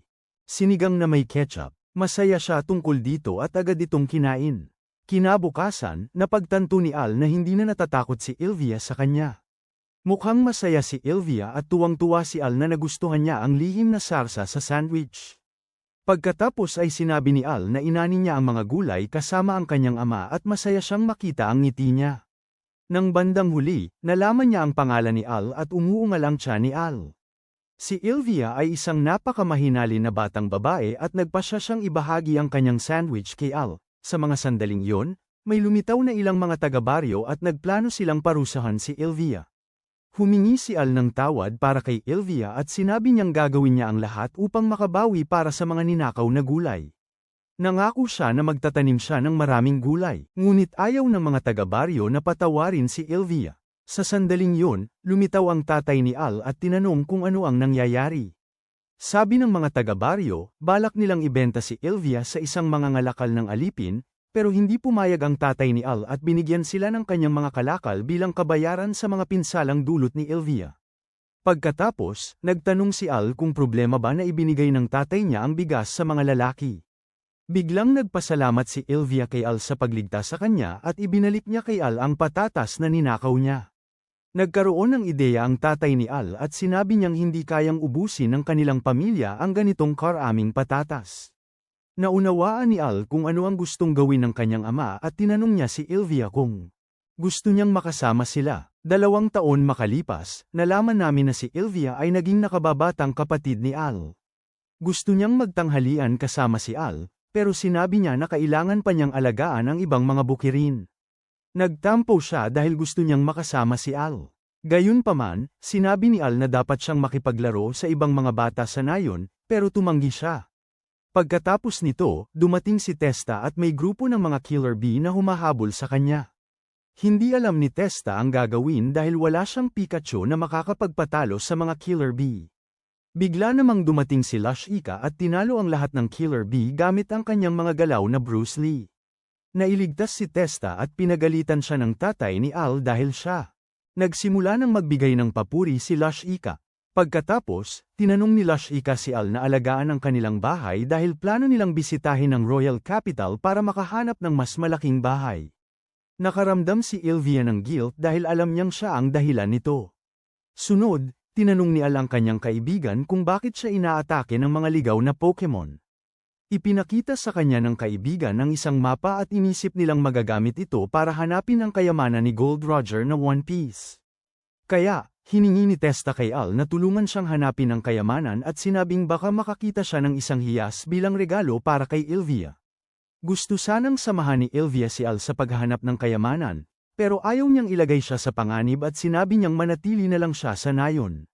Sa gubat, nagtataka si Al kung bakit ayaw ni Ilvia makipaglaro sa ibang mga bata. Sa nayon, sinabi ni Testa sa kanya na hinbuli siya ng ibang mga bata at iyon ang dahilan kung bakit gusto lang niyang makipaglaro kay Al. Nang sa mga sandaling yun, naintindihan niya kung bakit naghahanap ang kanyang mga magulang ng mas malaking bahay sa Royal Capital. Susunod, ang mapa ay nagdala sa kanila sa mga bundok at sumagot si Testa sa isang bato na nagdala sa isang lihim na pasukan sa isang kuweba. Nakatagpo sila ng isang guho at nagulat sila dito. Susunod, hinawakan niya ang isang batong tablet na agad na nagsimulang magliwanag. Nakita ni Al ang isang madilim na halimaw na nagsimulang lamunin ang kanyang isipan. Bukod dito, sumabog ang bulkan malapit sa nayon ng Seals. Nang magising si Al, labis na nakahinga ng maluwag si Ilvia dahil siya ay nakatulog ng napakatagal. Pagkatapos, naramdaman niya ang sakit sa kanyang dibdib at si Testa. Lumitaw. Sinabi ni Testa sa kanya na pagkatapos siyang mahimatay, sumabog ang bulkan. Natakpan ng abo ang nayon at nawasak ang mga bukirin. Nalaman din nila na bumagsak ang tulay sa ilog. Bilang resulta, hindi sila nakalabas sa nayon at walang natirang pagkain. Gayunpaman, tumingin siya sa paligid at hindi makapaniwala sa nangyari sa kanilang nayon. Tumingin din siya sa kanilang mga bukirin at nagulat na makita na lahat ay nawasak. Bigla, nakaramdam siya ng sakit sa kanyang dibdib at bago siya mahimatay, tinanong niya siya kung nagugutom siya. Sa gabi, sumiksik si Ilvia sa tolda ng alkalde dahil nagplano siyang magnakaw ng pagkain para kay Al. Pero naalala niya kung paano ipinagtanggol siya ni Al. Alam niya na mali ang magnakaw at nagpa siya na umalis sa tolda. Kinabukasan, ibinigay ni Ilvia kay Al ang kanyang bahagi upang makabawi siya ng lakas. Akala ni Al ay halos walang pagkain. Pero nagsinungaling si Ilvia sa kanya at tahimik na hindi sinabi na kinakain niya ang bahagi niya. Sinabi niyang may mga darating na supply ng pagkain mula sa Royal Capital. Pagkatapos, sinabi niyang kumain na siya at inaasahan niyang makakain muli ng mga gulay na itinanim ni Al. Sa mga sumunod na araw, patuloy na ibinibigay ni Ilvia ang kanyang bahagi kay Al, kahit na nagugutom din siya. Matapos ang maraming araw, wala na siyang natitirang lakas at nahimatay dahil sa gutom. Nang makitang nagising si Al at sinabi ni Testa sa kanya, tungkol sa kapalaran ni Ilvia, agad siyang tumakbo upang alamin ang kalagayan ni Ilvia at sinabi ni Testa sa kanya na siya ay namamatay dahil sa malnutrisyon. Nang lumipas ang oras, nalaman niya na nagsisinungaling si Ilvia sa kanya at walang mga tagapagtustos ng pagkain sa bayan. Hindi siya makapaniwala na namatay siya at nagsimula siyang umiyak. Ilang araw ang lumipas, bumalik ang mga magulang niya at sinisi ni Al ang kanyang sarili sa pagkamatay ni Ilvia. Sa kasalukuyan, inisip niyang sana makakain ni Ilvia ang kanyang masasarap na kamatis. Ilang linggo ang lumipas, kumuha si Al ng misyon at nakipaglaban siya sa isang dragon. Matapos niyang tapusin ang kanyang trabaho, umuwi na siya, ngunit sa daan ay nakakita siya ng isang nawawalang babae. Nang maglaon, naisip ni Al na maaaring atakihin siya ng isang halimaw. Dahil dito, ayaw niyang iwan siya sa gubat. Ang susunod na umaga, nagising si Linnea at naguluhan siya dahil hindi niya alam kung nasaan siya. Akala niya si Al ay isang kidnapper na inimbitahan siya sa isang DT party. Inayos ni Al ang hindi pagkakaintindihan at sinabi niyang hindi siya rapper na si Drake na makikipag-date sa mga bata. Tinanong niya kung bakit siya nawala ng malay sa main road. Sinabi ni Linnea kay Al na kailangan niyang pumunta sa Adventurers Guild para gumawa ng request. Si Al ay isang gentleman at inoffer niyang dalhin siya roon. Hindi nagtagal, bumisita si Rory kay Al at nagulat siyang makakita ng ibang babae sa bahay ni Al. Nalaman din ni Rory na natulog ang babae sa kama ni Al kaya siya ay nasaktan. Sa hapon, nalaman din ni Helen ang tungkol sa kwento, kaya nagtanong siya. Lahat tungkol sa babae. Nilinaw niya ang hindi pagkakaintindihan at natutunan ni Helen na natagpuan ni Al si Linnea na walang malay sa gubat. Pagkatapos, sinabi ni Linnea sa kanila ang tungkol sa kanyang problema, na may kakaiba sa kanyang bayan. Bigla, tinanong ni Linnea si Al kung malakas siya at gusto ni Al na tulungan si Linnea. Tinanggap niya ang trabaho at nagtanong si Helen kay Linnea tungkol sa kanyang bayan. Nagulat si Al na siya ay galing sa Salty Springs, na may pinakamasarap na asparagus. Sinabi niya na ayon sa mga sabi-sabi, ang kanilang asparagus ay parang pagkain ng Diyos at kahit na mga anghel ay kakain nito. Sumunod dito, nalaman niya na si Al ay isang gulay, freak at nagulat siya rito. Inaalok din siya nitong tumulong dahil plano niyang kumain ng maraming asparagus sa Salty Springs. Susunod, pinasalamatan niya siya sa damit at nagtataka siya kung bakit siya sobrang mabait sa kanya. Akala niya pinipilit siya nitong magbayad gamit ang kanyang katawan at nagulat si Al dahil akala niya isang halimaw ito. Pagkatapos malanawan ng hindi pagkakaintindihan, pinasalamatan niya si Al sa kanyang tulong. Samantala, nakita ni Rui si Al na hawak ang kamay ni Linnea at siya'y nadismaya. Sunod, tumawag si Al ng Uber at umalis na siya papuntang Salty Springs. Sinabi ng Uber driver kay Al ang tungkol sa Salty Springs at sinabi na marami silang problema sa kasalukuyan. Ilang oras mamaya, nakita ni Al ang isang babaeng orc na hinahabol ang kanilang karwahe. Sinabi ng Uber driver na hindi problema ang mga orc, pero mas maraming nagsimulang lumitaw. Nabangkarote si Al dahil pinilit siyang kunin ang sabon ng maraming beses. Nang maglaon, nagising siya at humingi ng tawad si Al. Ngunit inisip ni Linnea na sinadya niyang mawala ng ulirat upang makatulog sa kanyang mga hita. Ipinaliwanag ni Al na wala siyang iniisip na hindi magandang bagay at napansin niyang nagbibigay sa kanya si Linnea ng palawid. Gayunpaman, nalaman niya na ito ay isang wrist pendant na nagdadagdag sa kanyang wrist habang umaalis sa mga pangit na babae. Pagkatapos, nalaman ni Al mula sa super driver na magaling si Linnea. Babae kasi inalagaan siya nito habang natutulog siya. Sunod, hinarang si Al sa entrance ng Salty Springs. Ipinaliwanag ni Linnea sa mga gwardya na si Al ay bisita niya, kaya pinayagan si Al na makapasok, pero nagtataka siya kung bakit gumagamit ng mobs ang mga gwardya bilang armas.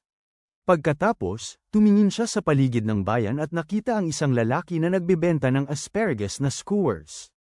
Pero agad na nakipag-usap si Al sa lalaki at tinanong kung may napansin siyang kakaiba sa bayan. Sumagot ang chef na maayos lang ang lahat at binigyan si Al ng nasunog na asparagus skewer. Nagulat si Al dito at tinanong si Linnea kung normal ba na kumain ng nasunog na skewer sa bayan na ito. Sunod, bumangga ang isang delivery man ng gulay, at nag-aalala si Al tungkol sa lalaki. Tinanong ni Al kung ayos lang siya, pero tumayo ang lalaki na parang zombie. Pagkatapos, nahawakan ng lalaki ang isang patatas at nagplano si Al na harapin siya. Napagtanto niyang may kakaiba at pinakawala ng lalaki. Bigla dalawang hindi kilalang tao ang dumating at si Al ay kinidnap. Matapos ang ilang sandali, natutunan niyang ang 2 taong kumuha kay Al ay naisip na siya ay kanilang bagahe. Sa gabi, nalaman ni Al na ang pamilya ni Linnea ay may tindahan ng pendants.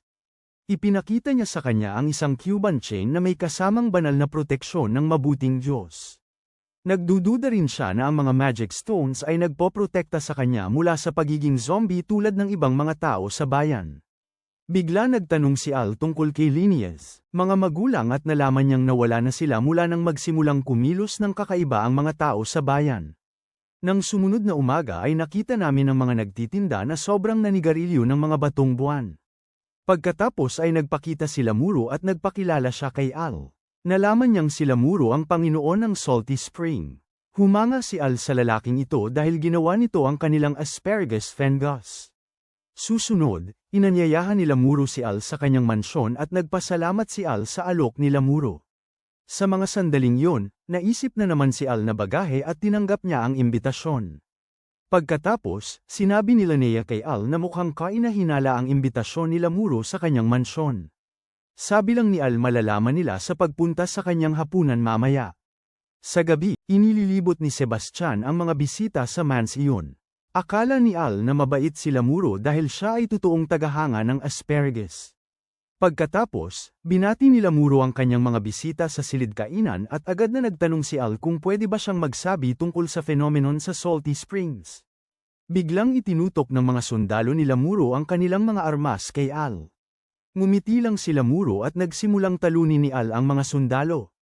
Nagawa niyang talunin sila ng madali at nagplano ng atakihin si Lamuro.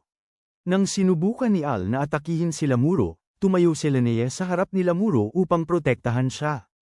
Naguluhan si Al at sinabi ni Lamuro kay Linnea na nagawa niya ng maayos ang kanyang trabaho.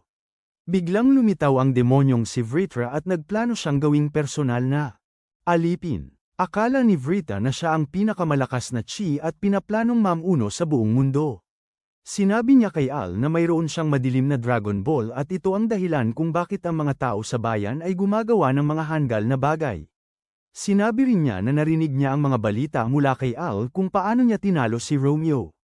Dahil dito, gusto niyang gawing alipin si Al upang ang ibang mga demonyo ay sumunod sa kanya. Pagkatapos nito, humingi ng tawad si Linnea dahil nakaramdam siya ng pagkakasala sa pag-aakit kay Al sa lungsod na ito.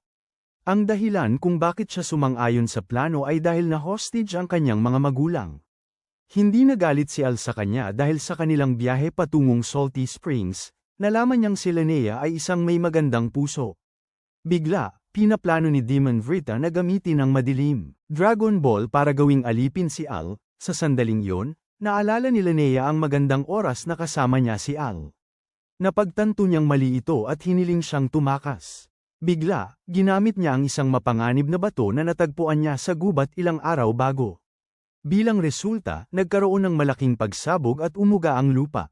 Sinabi ni Al kay Vrita na hindi siya top chi at pinatunayan na siya ay isang bottom chi lamang. Dagdag pa, sinabi niyang sinira ng kanyang mga kaibigan ang pinagmulan ng madilim na Dragon Ball. Nang maglaon, nalaman namin na hindi kailanman inisip si Al bilang bagahe dahil ang kanyang dalawang babae ang kumidnap sa kanya.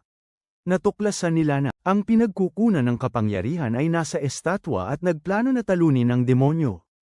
Pagkatapos, sinabi ni Al kay Vrita na sumuko at na nailigtas ng kanyang mga kaibigan ang mga magulang ni Linnea. Tumawa si Vrita at nagplano siyang gawing hostage si Lemuro. Hindi mapasensya ni Al ang demonyo dahil sa pagnanais nitong patayin ang henyo ng asparagus. Bigla, ipinakita ni Al sa demonyo ang sariwang ng asparagus mula sa Salty Springs. Pinagsiksik niya ito sa bibig ni Lemuro at sinabi na ang masasarap na gulay ay kayang gumawa ng mga himala. Bilang resulta, nakabalik si Lemuro sa kanyang katinoan at siya ay nagsimulang umiyak sa saya. Matapos mailigtas si Lemuro, tinbiting ni Al ang demonyo at siya ay lumipad. Lumabas ng mansyon na parang Team Rocket. Nang sumunod na umaga, nagpasalamat si Linnea kay Al sa kanyang tulong. Biniro niya ito sa pisngi at naiinggit ang kanyang mga kasama. Namula si Al at sinabi ni Linnea na balak din niyang bisitahin siya paminsan-minsan para matikman ang kanyang lihim na sarsa ng gulay. Lumipas ang ilang linggo at aanihin ni Al ang kanyang mga kamatis. Gustong-gusto niya ang pagtingin sa kanyang mga taniman ng gulay at hindi siya nagsawa dito.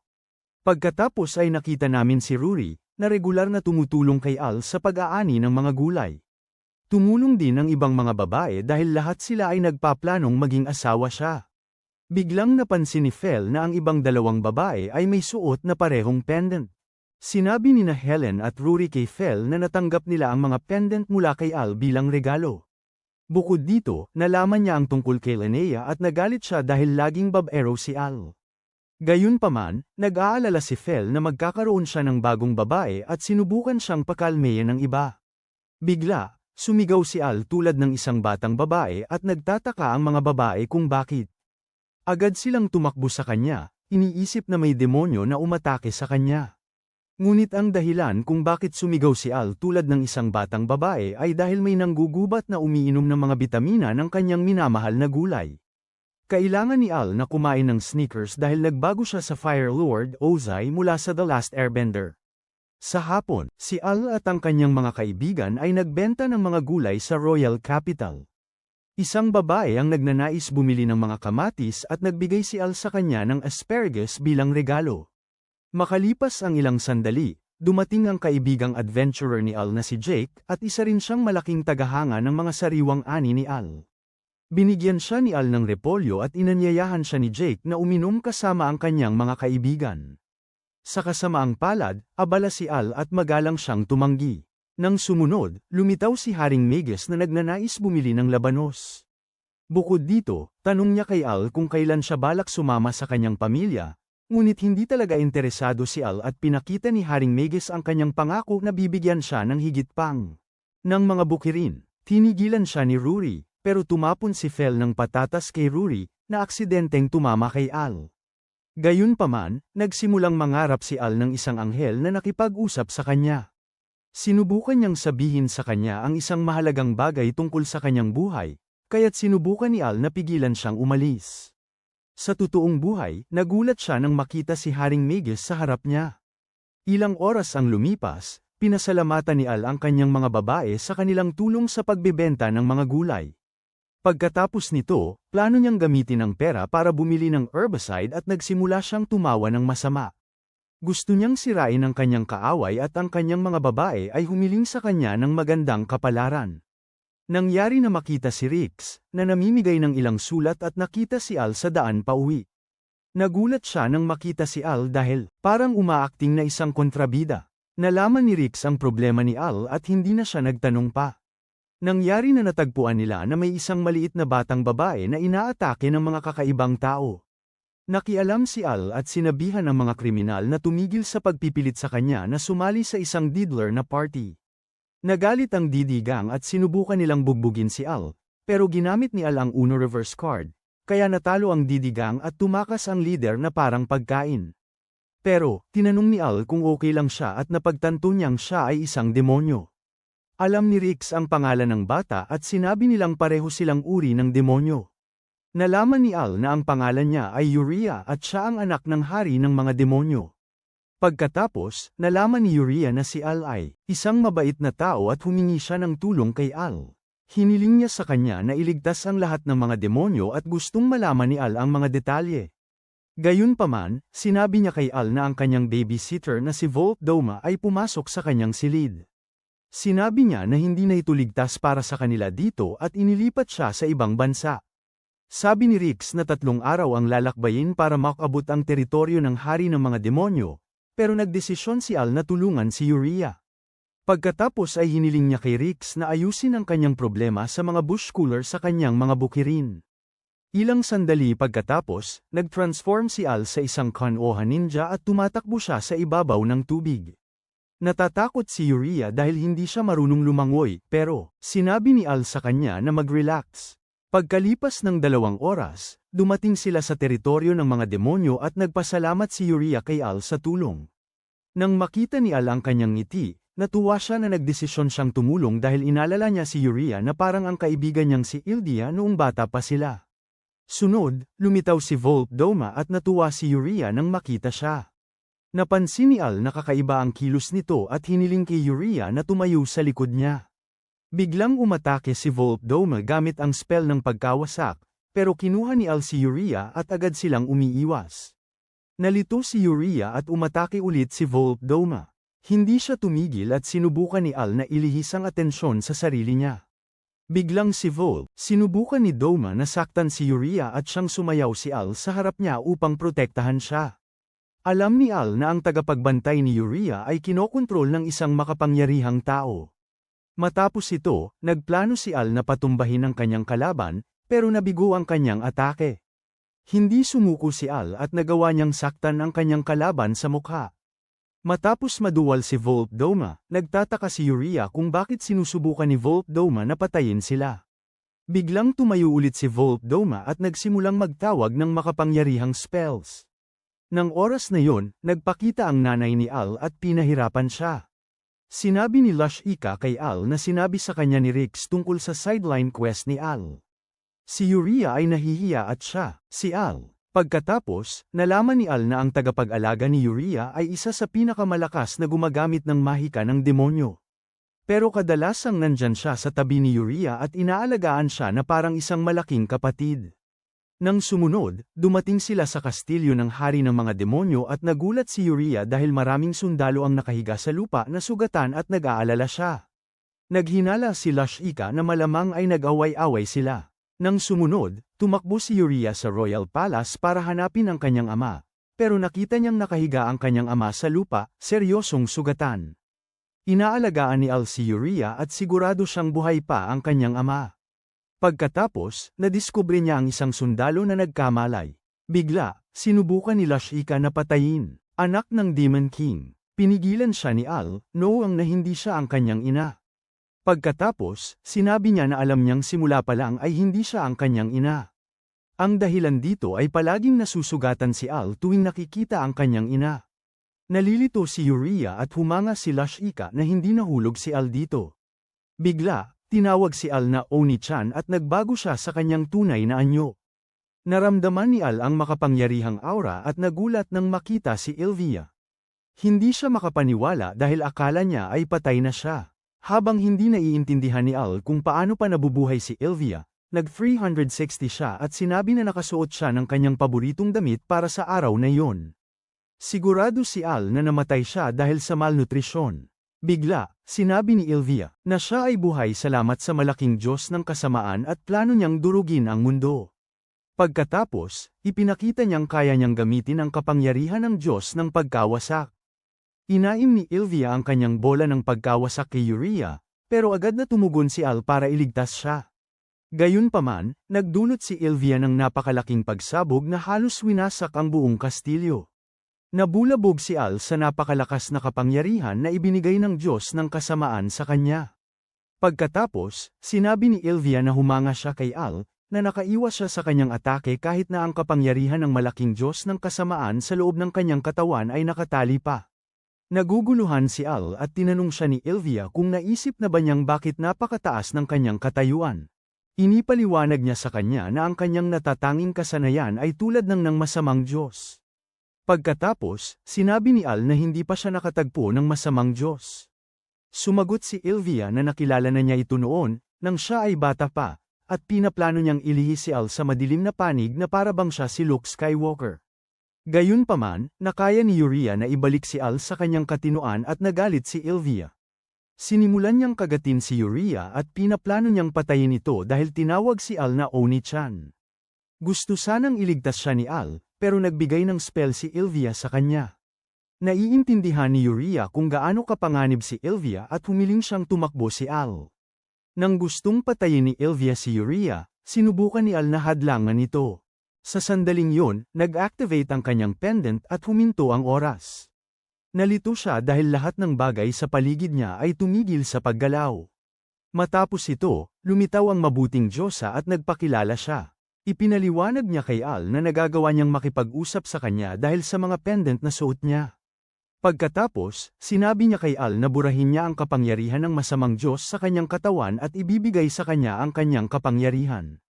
Nalito si Al at sinubukan ng masamang Diyos na hadlangan ito. Pagkatapos, sinabi ng mabuting Diyosa sa kanya na ililipat niya ang ilan sa kanyang mga kapangyarihan sa kanya. Bilang resulta, nakaramdam siya ng bagong kapangyarihan sa kanyang katawan. Nararamdaman niyang magagamit niya ang Ultra Instinct at binati siya ng mabuting Diyosa ng magandang kapalaran. Nang nagsimulang yumandarang oras, muling naramdaman ni Ilvia na may kapangyarihan si Al ng mabuting Diyos. Akala niya nagluluto siya, pero nalisan siya dahil kaunti lang ang mga halamang tumutubo sa sahig. Plinano ni Ilvia na kumilos, pero pinigilan siya ng mga halaman bago niya mapatay si Uriah. Hindi nagtagumpay si Al pagkatapos ng lahat at ligtas si Uriah. Sa kabila ng lahat, nakaya ni Ilvia na makawala ng madali at pinagtawanan niya ang kakayahan ni Al. Pagkatapos noon, kumuha siya ng espada at inatake si Al ng buong lakas. Gumawa si Al ng pader ng mga killer bush para protektahan ang sarili niya. Susunod, muling nitinakala si Ilvia at sa pagkakataong ito ay hindi siya nakalaya. Samantala, lumitaw si Volt Doma at inatake siya ng isang purple na Kamehameha Wave. Matapos noon, Volt Doma ay pumunta kay Uriah at siya ay masaya na siya ay walang sugat. Akala nila ay natalo na nila si Ilvia, pero ang atake ni Volt Doma ay hindi nagdulot ng pinsala.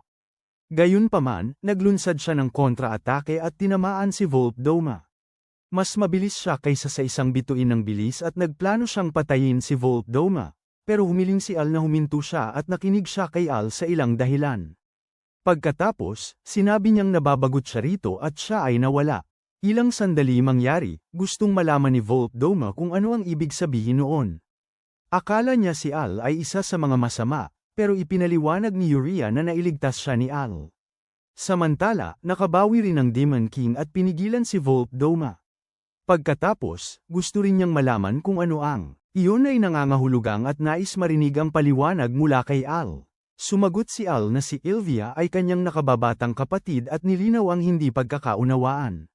Pinaplano ng hari ng mga demonyo na tulungan si Al mula ngayon kung makakakita siya ng impormasyon tungkol sa masamang Diyos. Nang bumalik na si Al sa bahay, nalungkot si Uria. Niya siyang niyakap, ngunit nagalit si Volpdoma at agad na hinayla siya palayo kay Al. Sinabi ni Al na hindi siya interesado sa mga bata dahil ang kanyang palayaw ay Risgod at hindi PDD.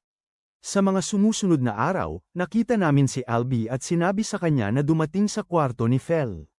May hinala na siya na nagplano si Fel na lumabas para mag-enjoy.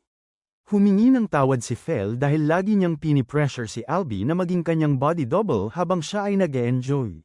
Kasama ang paborito niyang magsasaka, si Al. Nang lumabas si Fel mula sa silid, nagsimulang ngumiti ng masama si Albi. Samantala, si Al ay nasa kanyang bayan at siya ay malalim sa pag-iisip.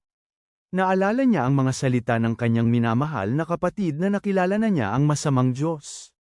Sa mga sandaling yun, naisip niya ang bangungot na naranasan niya nang matagpuan nila ang isang guho kasama si Testa. Sunod, binisita niya ang kanyang kaibigang si Testa at ikinwento niya ang kanyang pinakabagong pack adventure.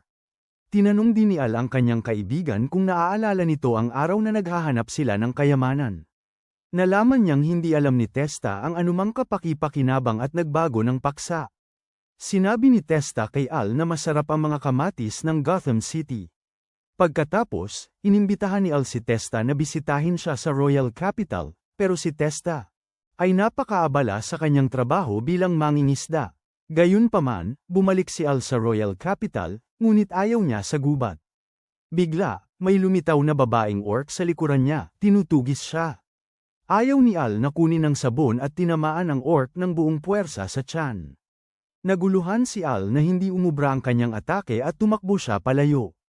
Swerte siya. Gayunpaman, maswerte siya dahil dumating sina Jake Lamia at Luke at niligtas siya sa gubat. Napansin ni Lamia na hamina si Al at nagulat din siya. Sinabi niya ito kay Helen at Rory, at nakapagtaka rin sila na hindi niya kayang talunin ang isang orc. Gusto ni Helen na makita ang mga stats ni Al at nakita nilang bumaba ang kanyang mga stats. Pinaghihinalaan ni Al na ito ay dahil nawala sa kanya ang natatanging kakayahan ng masamang Diyos. Bigla, nagtanong si Helen kung mayroon siyang ideya kung bakit bumaba ang kanyang mga stats. Ayaw ni Al na mag-alala ang kanyang mga babae kaya't hindi niya sinabi sa kanila ang tungkol sa masamang Diyos. Pagkatapos ay sinubukan niyang pasayahin siya at sinabi na mas mataas pa rin ang kanyang mga stats kaysa sa karamihan sa mga adventurer. Pagkatapos noon, dumating si Rick na may sulat para kay Al. Sinulat ni Lush Ika ang isang napakahalagang mensahe para sa kanyang anak, at tinukso niya sina Rory at Helen dahil pinaghihinalaan niyang binabasa rin nila ang sulat. Pagkatapos ay nagpatuloy si Al sa pagbabasa at isinulat ni Lush Ika kay Al na hindi niya kailangang pasanin ang burden ng nag-iisa at maaari siyang humingi ng tulong sa kahit anong oras. Sa wakas, isinulat niya na mahal siya nito higit sa lahat. Pagkatapos, dumating si Fel sa guild at natuwa siyang makita si Al. Gusto niyang makasama si Al, pero ang dalawang ibang babae ay may parehong balak. Muli silang nagtagisan para sa atensyon ni Al. Nang si Al ay nagsimula ng mag-enjoy sa oras kasama ang kanyang mga kaibigan. Naisip pa rin niya kung ano ang tungkol kay Ilvia at sa masamang Diyos, pero alam niyang kailangan niyang magpatuloy na magtrabaho ng mabuti bilang magsasaka para sa kapakanan ng kanyang mga kaibigan at ng kanyang bansa.